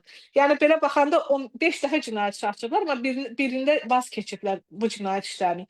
Amma indi bu 4-cü dəfədə bu qədər sübutlar ola-ola, bu qədər faktlar ola-ola. Bax, Tofiq Yaqubov məhkəmədə çox təəssüf ki, məhkəməyə necə buraxmırlar. Sözsüz ki, siyasi proseslər olduğu üçün və bu cəmiyyət bunu görməsin deyə bu hər dəfə bir absurd bir bəhanələr gətirir. Güya ki, jurnalistlər akkreditasiyadan keçməyiblər, ona görə olmaz, sənəd gətirsinlər. Çox tamamilə absurd bir şeydir. Məsəl üçün, digər qeyri-siyasi işləri mən özüm belə təsadüfən televizorda görürəm ki, boy həmin məhkəmələrdə reportajlar hazırlar. Amma siyasi məhbuslar gələndə, istər Tofiq Yaqubov olsun və istər digərlər olsun, onlara gələndə isə heç bir media qurumu belə ora buraxılmır. Yəni çəkiliş etmək üçün. Və bu qədər məhkəmə proseslərində Tofiq Yaqubov bu cinayət işini nöqtə vergülmək, təkcə ona verilən 53 səhifəlik deyəsəm ittiham aktı idi. Təkcə o ittiham aktı ilə o darmadağın elədi bu cinayət işini. Həqiqətən sözün həqiqi mənasında hər cümləsinin, hər ifadənin, hər şahidin yalan dediyini təsdiq elədi, sübut elədi, maddi dəlillər qoydu. Bu qədər fonlu və paralel olaraq da mən onu ictimaiyyətə çatdırdım. Sübutlarla, faktlarla, zaman-zaman ki, gözləyirəm ki, istintaq dönəmi bitsin ki, sonra bunları açaq ki, onların nə var, əllərində bir saxta sənəddir, müstəntiqin əlində yapışdıracaq cinayət işinin içinə deyəcək ki, hə, bu da belə. Biz ona görə gözlədik. Və məhkəmə başlayanda artıq bir hər məhkəmədə hasıl olursa, mən də onu ictimailəşdirirdim sübutlarla və bütün cəmiyyətdə artıq şübhə qalmayıb ki, Tofiq Yaqublu cinayət törədi. Bu dəfə onu elə maddə ilə həbs eləmişlər ki, həm də bu miqrant alveri bəlkə biraz ağla batırdı. Məsəl üçün, bundan qabaq 2020-ci ildə xuliqanlıqla həbs eləmişlər və tam absurduydu. Yəni, heç kimin ağlına gəlməyəcək bir şeydir. Yəni, sən maşında oturduğun yerdə və qapını belə açmadığın halda bir ər-arvad sənin üzünə dursun ki, yox, sən məni vurmusan, sən mənə vintaçanla xəsarət yetirmirsən. Çox belə gülünç bir versiya qurmuşlar. Hətta 2013-cü ildə belə İsmaili hadisələrinə görə həbs olunanda belə hadisə baş verib, hadisədən bir gün sonra İsmaili rayonuna gelib. Heç rayonun mərkəzinə gedib çıxa bilməyiblər.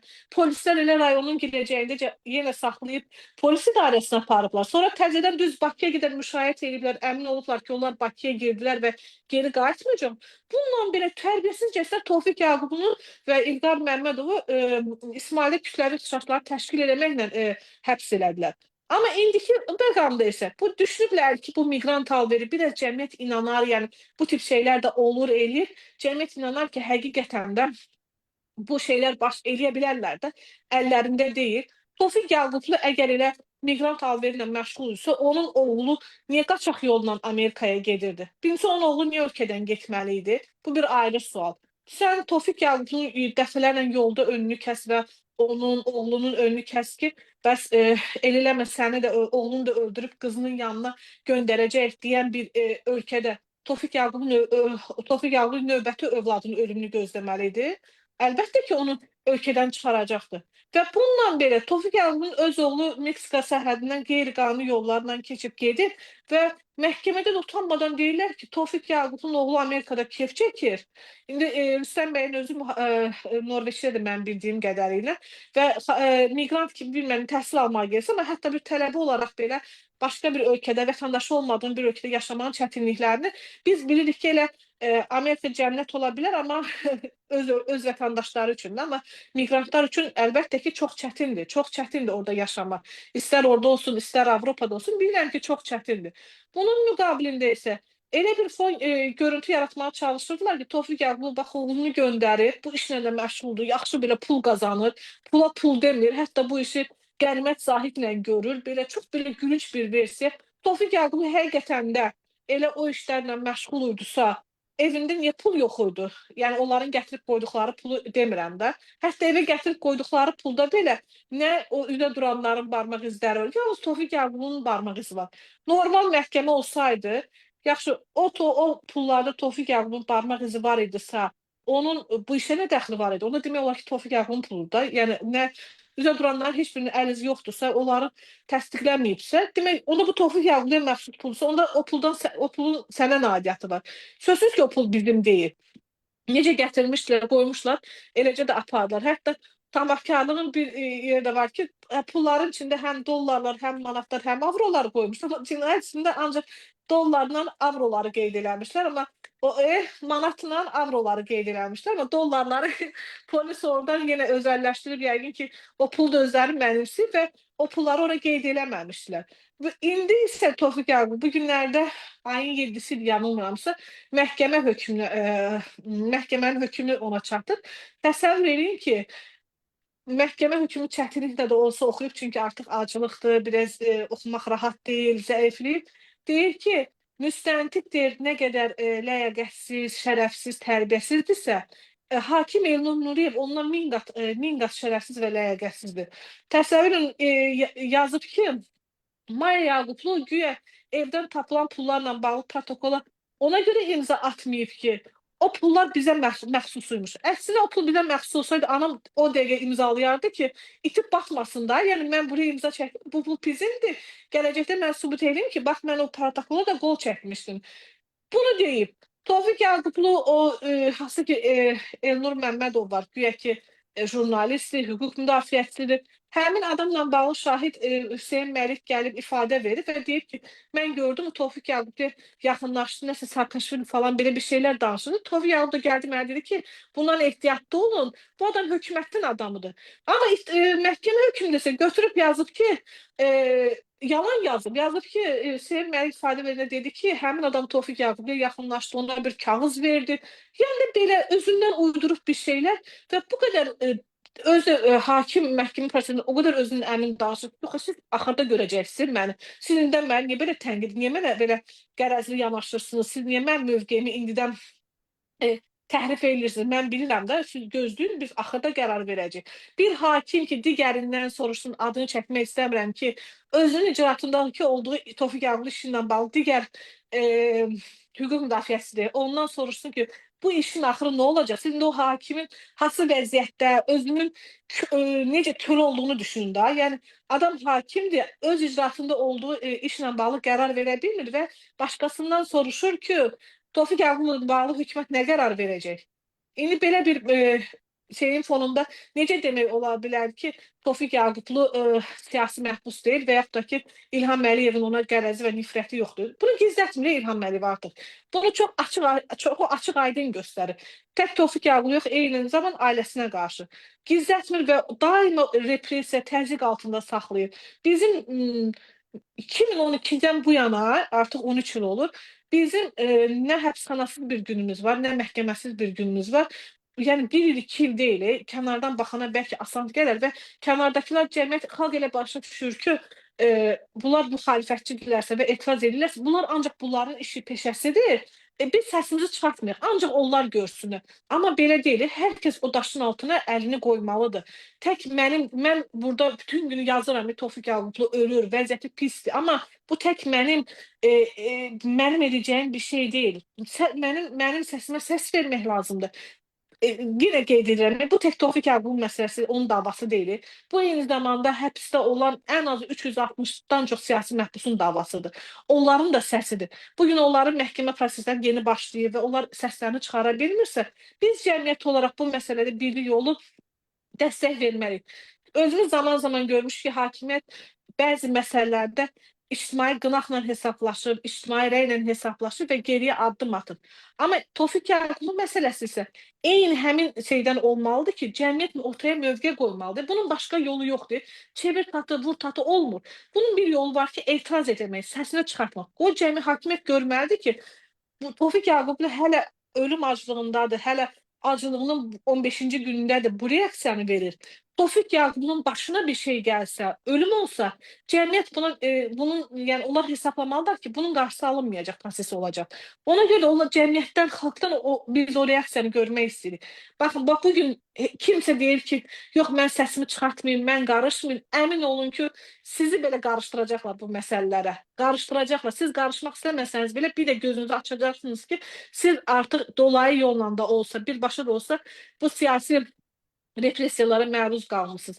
Nə qədər olar? İnsan bir ən azı özünə düşünməlidir ki, nə qədər belə yaşamaq olar, nə qədər belə sürünmək olar. Yaxşı, tutam ki, tək Tofiq Yaqubun deməyinlə deyil, yəni siz də səsinizi çıxartmalısınız. Mən başa düşürəm, qorxu var, çətin, amma nə qədər qorxacağıq, nə qədər bu xofun içində. Bir yerdə adam artıq tükənir də, deyir ki, bitdi. Yəni məsəl üçün mən şəxsən belə o vəziyyətdəyəm ki, yəni düşünürəm ki, yəni sondur da və bundan artıq mən nə qədər səbr edib dözə bilərəm də. Yoxdur, yəni adamın bir səbri qalmır, yəni dözümü qalmır. Bu qədər şeylərin fonunda mən çox istəyərdim ki, cəmiyyət həqiqətən ortalığa mövqe qoysun, birlik olsun. Tofiq Yaqublu tək siyasətçi deyil. Məsələn, eyni zamanda Qarabağda döyüşüb, 2 dəfə milli qəhrəman adına təqdimat alıb, oğlu döyüşüb. Yəni ki, heç kim deyə bilməz ki, nə Tofiq Yaqublu, nə Yaqublar ailəsi bu cəmiyyət üçün, bu xalq üçün heç bir şey eləməyib və sıradan bir ailədir gəlib. Amma biz elə bil ki, cəmiyyətin bütün ağırlığını öz ailə olaraq üzərində hiss edirik. Bütün repressiyanın ağırlığını, bizim qədər bu həbsxana yollarında qalan yoxdur. Bizim qədər yolu məhkəmələrə düşən ailə yoxdur. Yəni bir var ailənin bir fərdi həbs olsun, amma bir də var ki, anamdan başqa hər kəs həbs həyatı yaşayıb demək olar ki. Yəni artıq biz də insanıq, biz dəmirdən deyilik ki, biz də normalıyıq. Ən azı mən düşünürəm ki, gələcək üçün bizim alnımız açıq olacaq ki, biz heç olmasa bu cəmiyyətin dəyişməsi üçün, ölkənin dəyişməsi üçün, bu rejimdən xilas olması üçün nələrsə eləmişik.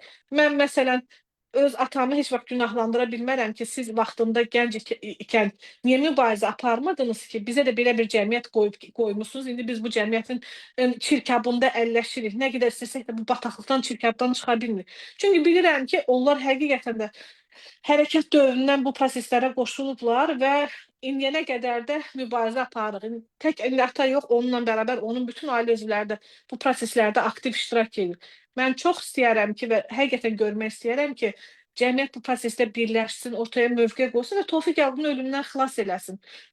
Baxın, sabah yəni də o sonluğu istəmirəm görüm, amma həyat da bilmək olmaz. Tofiq Yaqubun orqanizmi nə qədər dözəcək, nə qədər tab gətirəcək. Yəni artıq 65 yaşın içindədir, orqanizm kifayət qədər yaşlıdır, çox şeylər görüb, işgəncələr görüb, səhhətində ciddi problem var. Birdən sabah nəsə oldu, geri dönməz bir hal baş verdi və Tofiq Yaqubunu geriyə qaytarmaq mümkün olmadı. Əmin olun ki, bugün onu müdafiə eləməyə belə cəsarətlə çatmayan adamlar sabah Tofiq Yaqubunun ölümünlə bağlı böyük bir nekrolog yazacaqlar, baş sağlığı yazacaqlar ki, belə adam idi, elə adam idi. Mən istəmirəm ki, bu Tofiq Yaqublu öləndən sonra kimlərsə səsini çıxartsın. Mən istəyirəm ki, Tofiq Yaqublunu o həbsxanadan biz sağ-salamat çıxardaq və onu ölümdən xilas eləyək. Bunun isə yeganə yolu, dəfələrlə də dedim burada, ancaq siyasi iradə qoymaq, mövqe qoymaq ortalığa və prinsipial olaraq İlham Əliyevdən onun azadlığını tələb eləmək. Çox sağ olun.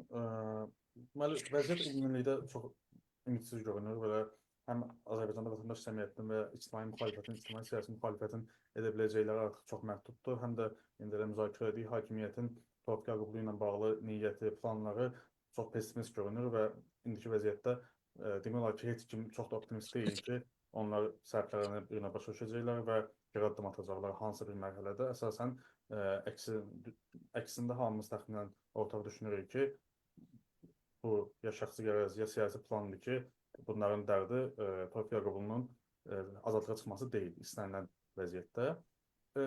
Bundan əlavə, indi Azərbaycanda biz bilirik ki, siyasi məhbus məsələsinə o və ya bu səviyyədə təsir edə bilən, toxuna bilən 3 agentivliyi olan və həm dövlətin, həm də ictimaiyyətin gördüyü 3 əsas necə deyim, agent var, yəni siyasi agent deyə biləcəyimiz ictimai agent. Bir vətəndaş cəmiyyəti onun vəziyyətini müzakirə edir. Bir Azərbaycan hakimiyyəti hansı ki, elə həbslərdə onlar keçirirlər və bütün məsələlərdə onlar planlayırlar. Bir də təbii ki, Azərbaycanın öz daxili demokratik ictimai siyasi ənənəsi o qədər yüksək səviyyədə olmadığı üçün o və ya bu səbəbdən tarixən biz özümüz demokratiya qura bilmədiyimiz üçün hələ ki, düzgün bir demokratiya qura bilmədiyimiz üçün Azərbaycanda siyasi məhbus məsələlərində ən çox aktiv olmuş və siyasi məhbusları müdafiə eləmiş tərəf xarici təsirlərdir. Avropadan, Amerikadan və ya digər ölkələrdən gələn təsir, təzyiq, təkliflərlə son 30 ildə siyasi məhbus məsələsinin o və ya bu səviyyədə indikindən daha yaxşı vəziyyətdə idi. Ancaq indi biz görürük ki, bu vəziyyət tamamilə dəyişib. Hətta əvvəllər heç olmasa biz tez-tez tənqid edirdik ki, Britaniya, ABŞ səfirlikləri tez-tez mənasız, heç nəyə faydası olmayan bəyanatlar yayırlar. Amma bugün biz görürük ki, hətta bu bəyanatlar belə demək olar kəsilib və hər hansı səfirlikdən ciddi bir bəyanat da gəlmir, ən azından son 2 həftədə mənim gördüyüm qədərilə, bəlkə də hansısa səviyyədə səhv xatırlaya bilərəm, amma mən belə xatırlayıram. Və ancaq Belarusda, Rusiyada, hətta Gürcüstanda baş verən hadisələrə qlobal reaksiyalar daha ciddidir və onlara qarşı sanksiya müzakirələri gedir, onlardan nələr tələb olunur. Hətta Rusiyadan dəyişikliklər oldu, əsri dəyişikliklər oldu ki, Rusiya bəzi həbs elədiyi siyasi məhbusları ölkəsindən xaric eləməklə onları azadlığa buraxdı. Ancaq eyni formada heç bir təsir, heç bir təzyiq, sanksiya təhdidi Azərbaycana qarşı olunmur. Məsələn, hətta biz ABŞ prezidenti Donald Trumpdan gördük ki, keçən həftə məktub da göndərdi və çox pozitiv məktub idi və çox dəstək məktubuna oxşayırdı, nəinki hansı formada tənqid məktubu. Hətta Azərbaycan dövləti Əliyev iddia edir ki, bunun əsas səbəbi demək, Donald Trumpdan əvvəl Donald Trump ona qarşı yaxşıdır, amma Donald Trumpdan əvvəlki administrasiya ona qarşı qərəzli idi, amma bu 360 siyasi məhbus da hər halda son 3 ayda ortaya çıxmadı. Çox uzun müddətli davam edir və keçmiş ABŞ administrasiyasından da biz heç vaxt görməmişik ki, hər hansı ciddi addım atılsın, uzağı hansısa bir bəyanat, o da çox nadirən. Bu haqda nə düşünürsünüz? Sizcə Gürcüstana, Rusiyaya, Belarusa qarşı olan təzyiqlərin heç bir formada Azərbaycana qarşı hətta müzakirə belə olunmaması, heç bir ciddi tənqidin, təzyiqin, təklifin olmaması, Azərbaycandakı siyasi məhbusların qlobal demokratik ictimaiyyət tərəfindən demək olar ki, tamamilə öz başına buraxılmasının, yəni öz taleyinə buraxılmasının səbəbi sizcə nədir? Elman bəydən ənvəri sıralaraq başlaya bilərik. Təşəkkür edirəm. Yəni bu həqiqətən o qədər çox çılpaq görünür ki, Gürcüstanda əlbəttə ki, avtoritarizm var, amma onlar hələ o avtoritarizmin oturuşma yollarını axtarışındadırlar. Hələ tam oturdura bilməyiblər, aksiyalar mümkündür, dünənə qədər seçki mümkündür, bu və ya digər formada ən azından seçkili demokratiyanın atributları mövcuddur və s. Buna baxmayaraq ancaq sanksiya predmetinə çevrilir davranışları, keçmiş prezident Avropa ölkələrini, parlamentlərini gəzir, orada çıxışlar edir və s. və s. Bilirsiniz, qısa desək, İlham Əliyev sanki bu qərb siyasi mərkəzlərinin bir sempatik avtoritarıdır. Ona qarşı nəsə bir sempatiya var. Amma bu heç də belə müəmmalı deyil. Mənim şübhələndiyim məsələ odur ki, Qərb Azərbaycan, Qərb İlham Əliyev münasibətlərini indikatoru siyasi korrupsiyadır. Və bu geopolitik əsaslarla zənginləşdirilib. Amma bunun kökündə təkrar edirəm, korrupsiya dayanır. Böyük siyasi korrupsiya dayanır. Sadəcə bu və ya digər formada geopolitik əsaslarla zənginləşdirilib ki, Azərbaycan İlham Əliyev lazımdır, xüsusilə də indi Ukrayna-Rusiya müharibəsi çərçivəsində Rusiya neftindən imtina olunub, Balkan ölkələrinin təhdidatı ilə bağlı Azərbaycanın çox ciddi təminat imkanları var. Yəni biz də bilirik ki, Azərbaycan nefti ciddi bir rəqəm deyil, yəni Qərbin ehtiyaclarının ödənilməsi baxımından ya da qazı. Amma individual götürəndə Bolqarıstan üçün çox şeydir. Deməli, Bolqarıstanın buna ehtiyacı var. Qərb bu mövzuda ondan yaxşı davranmağa çalışır və s.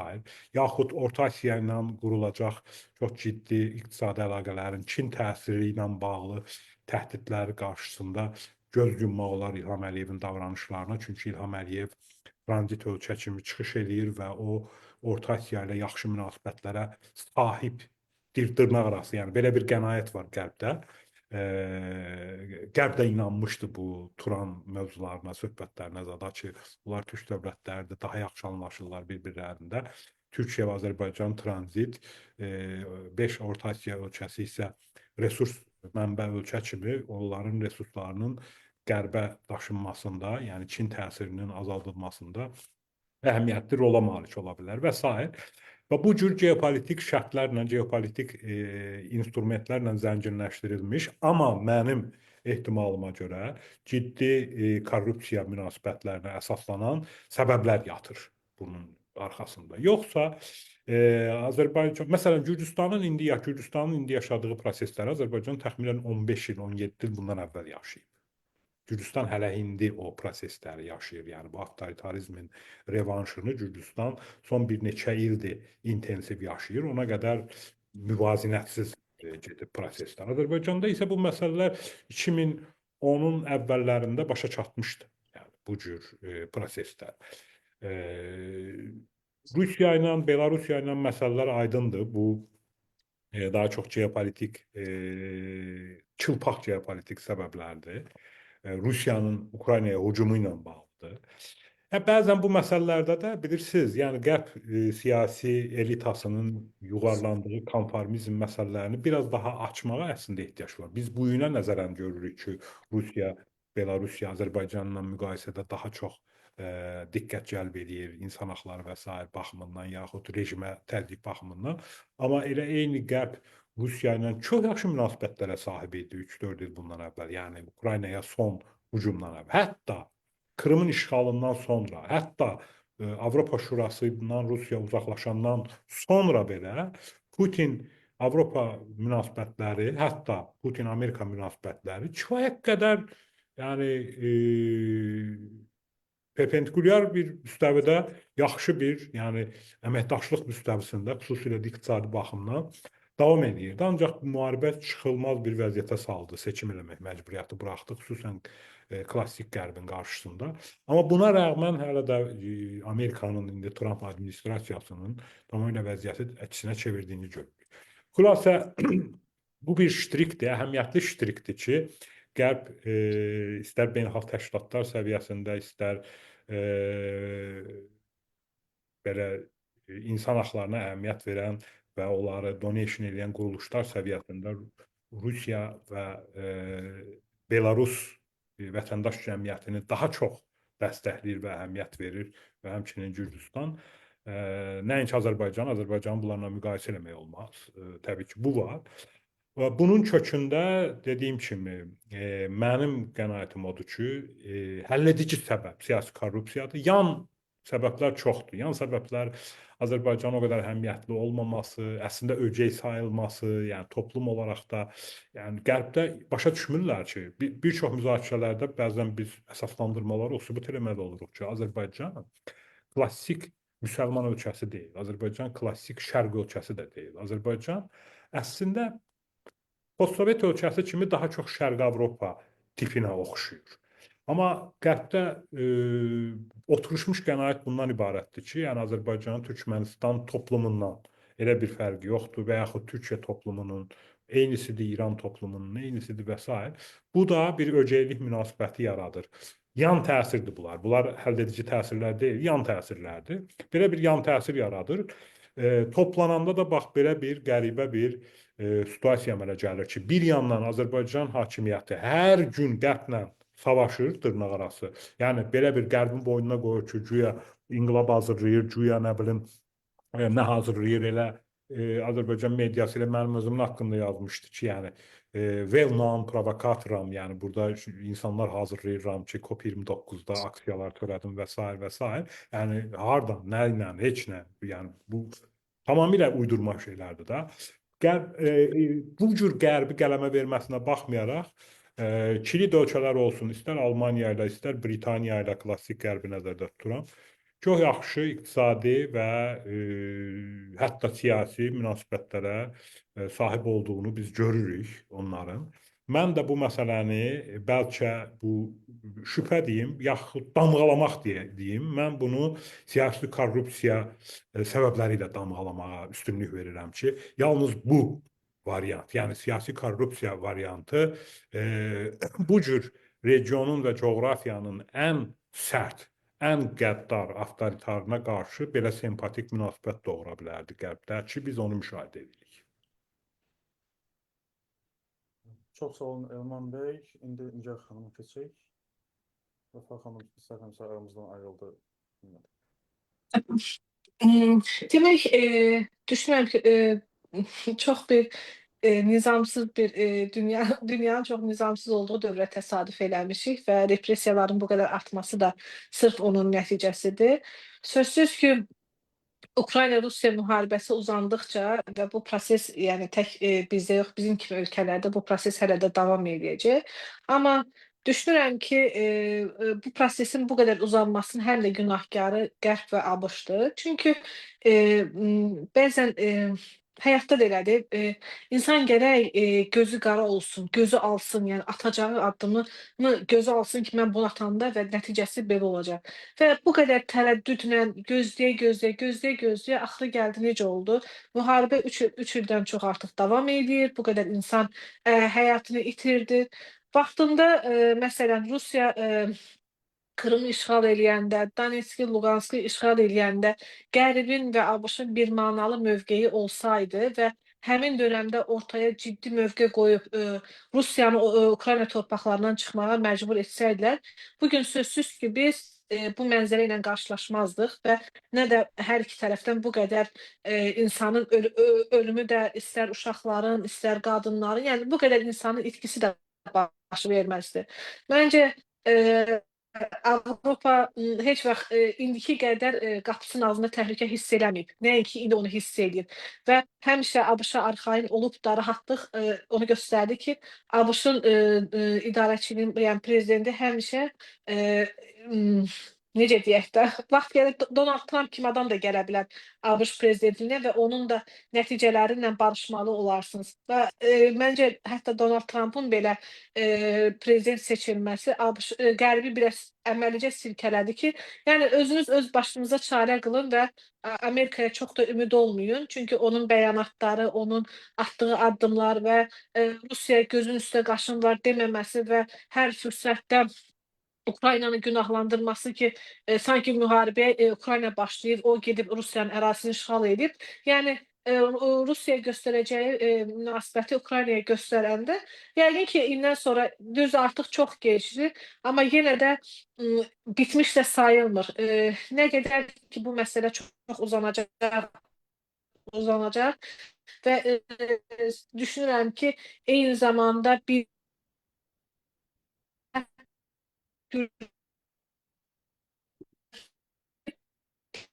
belə Gürcüstanı yavaş-yavaş bizə doğru itəlir. Biz yaşadıqlarımızı doğru yönəldir. O müstəvidə bir qərar prinsipial bir mövqe qoyub. Bu məsələ Putin yaşayır, İlham yaşayacaq bu məsələ baş verir və yəni eyni şeylər orada da baş. Bu prosesdən məncə bu dönəmdə ən yaxşı mövqeyi Ermənistan ortalığa qoyub və üzü qərbə doğru iri addımlarla gedir və Rusiyanın cəngindən çıxıb və özü müstəqil bir ölkə kimi artıq demokratik bir idarə etməyə, demokratik artıq qərb dəyərlərinə, qərbə doğru bir açılım əldə edib və tam sürətlə də gedir. Mən bəzən təsadüfən baxıram kanallarda ki, görün Ermənistan Avropa Birliyinə üzvlüyünə namizəd olan ölkə deyəsən onların parlamenti qəbul elədi və bununla belə ölkənin ASTV-lər onu belə qınayır ki, yəni də siz hara yəni Avropa Birliyi hara? Yəni bu dəqiqə ən gülməli vəziyyətdə olduğumuz ölkə bizik ki, bizi nəinki Avropaya heç nə bilim ən yaxına getsə heç bu dəqiqə Gürcüstanla belə müqayisə olunmayacaq durumda vəziyyətimiz o qədər pisdir. Amma çox təəssüf ki, biz Qərbin, ABŞ-ın Gürcüstana birmənalı mövqeyini, onlara göstərdikləri mövqeyi, təzyiqi biz Azərbaycana qarşı çox görmürük və bu da İlham Əliyevin əl qolunu kifayət qədər açır və ölkədə repressiyaları daha çox gücləndirir, daha çox həbslər eləyir və əmindir ki, hələ ki ona söz deyən yoxdur, amma düşünürəm ki, bunun da bir yerdə artıq ona da dur deyəcəklər və məncə heç Bəşər Əsədin başına gələnlər və Suriyanın başına gələnlər heç kimi hesablamamışdı ki, bir gün qalxarıq və görərik ki, Əsəd rejimi çöküb, Əsəd ölkədən qaçıb və Suriyada vəziyyət dəyişib. Sözsüz ki, onu heç kim bilə bilmir ki, sabah nə olacaq. Eyni şeylər də Azərbaycanla bağlıdır, amma düşünürəm ki, bu məsələdə Qərbin bir mənalı mövqeyi olmaması və insan haqlarının bəzən zaman zaman ortaya çıxır ki, Azərbaycan hökumətinin istər Aşbadakı parlamentarlərə verdikləri rüşvətlər və eyni zamanda ABŞ-dakı konqresmenlərə lobbiçilik üçün verdikləri pullar, hələ bu bizim zaman zaman ortaya çıxan məlumatlardır, amma görün xalqın, cəmiyyətin bilmədiyi hansı korrupsiyalar var, hansı rüşvətlər var ki, biz onu görmürük və məlumatımız yoxdur, amma düşünürəm ki, zaman gələcək, artıq onların da üstü açılacaq və İlham Əliyev bu öz lobbiçiliyi üçün və ona söz deyilməməsi üçün, yəni tənqidlər, təzyiqlər olmaması üçün xərclədiyi pulu həqiqətən Azərbaycan xalqının rifahı üçün xərcləsəydi, bu gün o seçkiyə də rahat gedə bilərdi. Hətta müharibədən sonra seçki elan etdi və o seçkiyə belə müxalifət getdi. Halbuki özünə Ali Baş Komandan deyən adam, dəmir yumruq deyən adam, nə bilim, ölkənin müzəffəri deyən adam belə müharibədən qalib çıxmamıza baxmayaraq yenə də xalqın ona etimad etməsinə inanmadı, onu seçəcəyinə inanmadı və o onunla belə seçkiyə yenə müxalifətsiz getdi.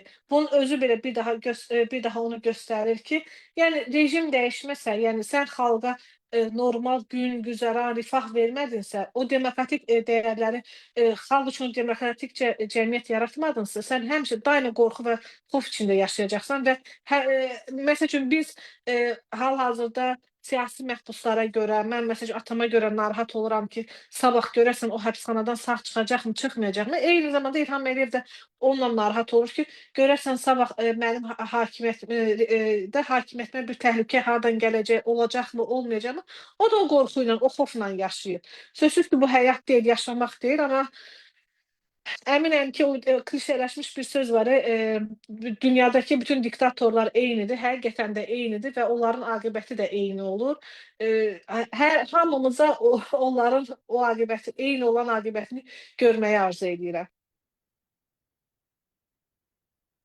Çox sağ olun. Mən də əksər fikirlərlə razıyam və düşünürəm ki, Azərbaycanın hazırda geopolitik cəhətdən bu qədər qərb üçün önəmli və bir növ toxunulmaz nöqtəyə gəlməsində əsas səbəblərdən biri Elman bəyin də dediyi kimi həm enerji məsələsidir, həm də ümumiyyətlə qlobal xaosdur ki, onlar artıq o qədər konfliktlər var ki, o qədər həll olunmalı məsələlər var ki, bir növ Azərbaycan artıq kənarda qalır və Azərbaycan xalqının yaxud 360-dan çox siyasi məhbusun taleyi demək olar ki, heç kim üçün o qədər də əhəmiyyət kəsb eləmir. Məsələn, indi biz görürük ki, Aşpanın prezidenti, ümumiyyətlə Avropa Şurası müəyyən qədər həmişəkindən ənənəvi olandan daha sərt bəyanatlar verirlər və daha sərt yanaşma göstərirlər.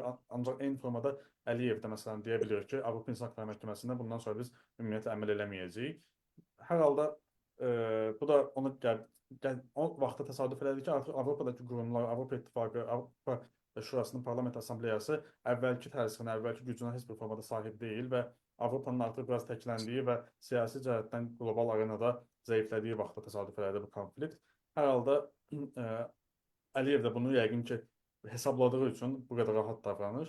Eyni formada əlimizdə fakt var ki, İsrailin bu müharibə apardığı dövrdə işlətdiyi neftin, müharibədə neftin nə qədər əhəmiyyətli olduğunu, yəni hamımız bilirik. Xüsusilə Azərbaycan xalqı 2-ci Dünya müharibəsindən bəri gələn o hekayələr, əfsanələrdən çox yaxşı bələddir buna. İsrailin işlətdiyi neftin 40%-dən çoxu Azərbaycandan oraya göndərilirdi və çox yaxşı bilirik ki, Qərb üçün, Qərb dünyası üçün İsrailin təhlükəsizliyi məsələsi Azərbaycandakı hər hansı bir hadisədən, Azərbaycandakı 360-dan çox siyasi məhbusdan da, Azərbaycanda demokratik insan hüquqlarının ümumi vəziyyətindən də çox daha əhəmiyyətlidir və Əliyev də bunu təmin edərək, bunu təmin eləmək gücünə sahib olaraq əslində çox ciddi bir üstünlük əldə edir və onsuz da Trumpın da göndərdiyi son məktubda əsas vurğuladığı nöqtə ondan ibarət edir ki, Azərbaycanın İsraillə yaxın əlaqələrini təqdir edirik, çox müsbət dəyərləndiririk. Həm İsraillə, həm Türkiyə ilə, həm Rusiya ilə müəyyən formada yaxınlıq quraraq regionda əslində özünü bir növ söz deyilməyəcək, toxunulmayacaq bir siyasi nöqtəyə gətirib çıxardır Əliyev hər halda bir avtokrat kimi və onun nəticəsidir ki, hazırda Azərbaycan vətəndaş cəmiyyəti darmadağın olunur, çoxmuşdan çox siyasi məhbus var və heç bir formada nə daxili, nə xarici dəstək göstərilmir və vəziyyət çox pessimistləşir bir yerdən danışdığımız kimi. Vəziyyət təbii ki, çox pessimistdir və bir yerdən danışdıq. Həm vətəndaş cəmiyyətinin elə biləcəkləri çox məhduddur, həm Azərbaycan hakimiyyəti heç bir formada xoşniyyətli deyil, çox bəd niyyətlə, çox mənfi nəticələri də tam razı olaraq, tam okey olaraq Tofiq Yaqublunu həbsdə saxlayırlar və onlar üçün demək olar ki, humanizm prinsipləri və digər insani prinsiplər heç bir əhəmiyyət daşımır. Sadəcə güc və həmin gücü saxlamaq, qoruyub saxlamaq, öz iqtidarlarını Azərbaycanda təmin etmək məqsədi ilə hərəkət edirlər. Bu da onu gətirib çıxardır ki, eləmək üçün çox az şey qalır. Ancaq hər halda nə qədər pessimist vəziyyət yaransa da, nə qədər əlimizdə imkanlar çox az olsa da, mümkün qədər danışmağa, yazmağa davam etməliyik ki, sosial mediada və digər bütün vasitələrdə ən azından alternativ bir siyasi məkan yaransın, ən azından alternativ bir insanların özlərini ifadə edə biləcəyi, insanların icmalaşa biləcəyi, ümidlərini birlikdə yaşaya biləcəkləri bir məkanları olsun və insanlar bir-birlərindən qopmasınlar, ümiddən qopmasınlar və düşünsünlər ki, ən azından kimlərsə var ki, onlar Azərbaycanı daha yaxşı bir ölkə kimi görmək istəyirlər. Heç də bütün Azərbaycan bir mənalı formada Əliyevə və Əliyevin istəklərinə tabe olmayıb, hələ də kənarda və ya içəridə və ya həbsxanada kimlərsə var ki, onlar Azərbaycanı başqa cür görmək istəyirlər. Azərbaycanla bağlı tamamilə başqa xəyalları, təsəvvürləri var. Məncə bu cəhətdən yazmaq, danışmaq önəmlidir. Tofiq Yaqublu məsələsi təbii ki, əsas fokusumuz olmalıdır və çalışmalıyıq ki, mümkün qədər səsimizi daha çox yüksəldək, daha çox ictimai diqqət yaradaq. Vətəndaş cəmiyyətinin də həm danışan, həm də hələ ki Tofiq Yaqublu üçün yetərincə danışmayan, yetərincə yazmayan insanlarını bura cəlb eləməliyik. Mümkünsə normalda siyasi ictimai məsələlərdə çox da fəal olmayan xalqın digər hissələrində bu məsələyə cəlb eləməyə çalışmalıyıq ki, Tofiq Yaqublunu xilas edə bilək. Çünki vəziyyət bundan ibarətdir ki, nə daxildə, nə hökumətin daxilində, nə qlobal olaraq Tofiq Yaqublunu xilas eləmək niyyəti daşıyan çox da güclü fiqurlar qalmayıb. Artıq əlimizdən gələn tək ki, vətəndaş cəmiyyətini və Azərbaycan xalqını müəyyən mümkün ən yüksək səviyyədə mobilizasiya edib Tofiq Yaqublunu xilas eləmək üçün çalışmaqdır. Mənim son fikirlərim belə idi. İstəyirsinizsə yavaş-yavaş yekunlaşdıraq və son fikirləri alaq. Elman bəy, buyurun. Mikrofon bağlıdır. Aslında kifayət qədər uğurlu yekunlaşdırdın. Yəni vəziyyət belədir. Biz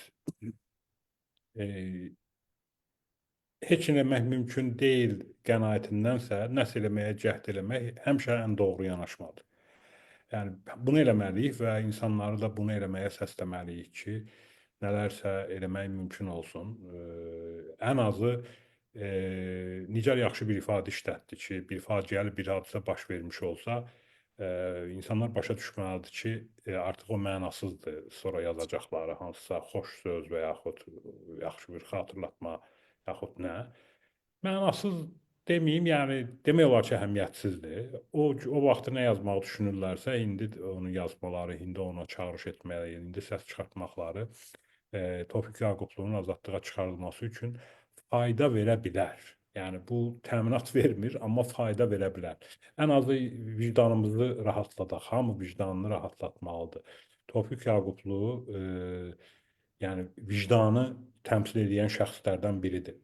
Onun faciəli sonluğa gedən yolunda səs çıxartmayan insanlar əminəm ki, sabah vicdan əzabı çəkəcəklər. Sabah vicdan əzabı çəkməməyin ən gözəl yolu bu gün səs çıxartmaqdır. Bu gün etiraz eləməkdir. Bir daha dəvət edək, çağırış edək ki, hər kəs özünün iradəsi ilə öz etirazını Tofiq Yaqublunun azadlığı üçün, onun daha doğrusu Tofiq Yaqublunun həyatını xilas eləmək üçün öz etirazını nümayiş etdirsin. Çox sağ olun Elman bəy.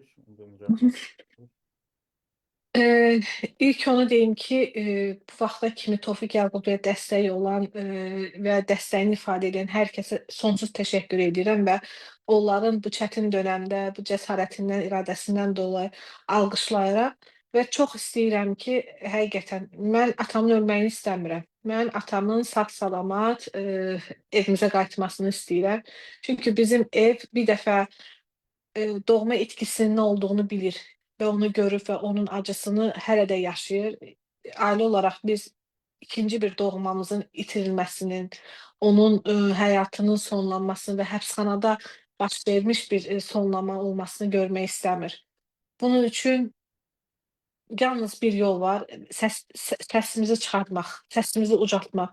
Əmin olun ki, əgər Tofiq Yaqublu həbsxanada ölsə, bilin ki, bu tək Tofiq Yaqublunun sonu yox, eyni zamanda Azərbaycan xalqının sonu olacaq və bundan sonra nəinki yaxşılığa doğru, daha da pis olduğunuz pis vəziyyət bundan da pis vəziyyətə gedəcək. Get-gedə onsuz da üzü Türkmənistana, Şimali Koreyaya doğru gedirik və Tofiq Yaqublunun ölümü bu prosesi sadəcə sürətləndirəcək. Ona görə nə qədər ki Tofiq Yaqublu həyatdadır, nə qədər ki onu xilas etmək şansımız var, əlimizi daşın altına qoyaq, səsimizi ucaldaq və Tofiq Yaqublu üçün azadlıq tələb eləyək. Yalnız Tofiq Yaqublunun ölümündən dəfələrlə bunu qeyd eləmişəm və yenə qeyd edirəm. Yalnız Tofiq Yaqubunun ölümündən cəmiyyətin, xalqın prinsipial iradəsi, mövqeyi xilas edə bilər. Başqa heç cür xilas yolu yoxdur. Yalnız etiraz etmək, azadlıq tələb eləmək, səsimizi çıxartmaq. Sabah gec olacaq. İndi addım atmaq lazımdır. Ona görə Tofiq Yaqublunu ölməyə qoymayın, onu xilas edin. Teşekkürler Nigar xanım. Bizi izləyən və yayında iştirak edən hər kəsə təşəkkür edirəm. Vəfanları Nigar Həzi və Elman Fəttahla birlikdə idik. Mən son olaraq hamıya təşəkkür edirəm və Tofiq Yaqubunu azad etməyə həm hökuməti çağırıram, həm də insanları da bu mövzuda səsini yüksəltməyə çağırıram. Təşəkkürlər.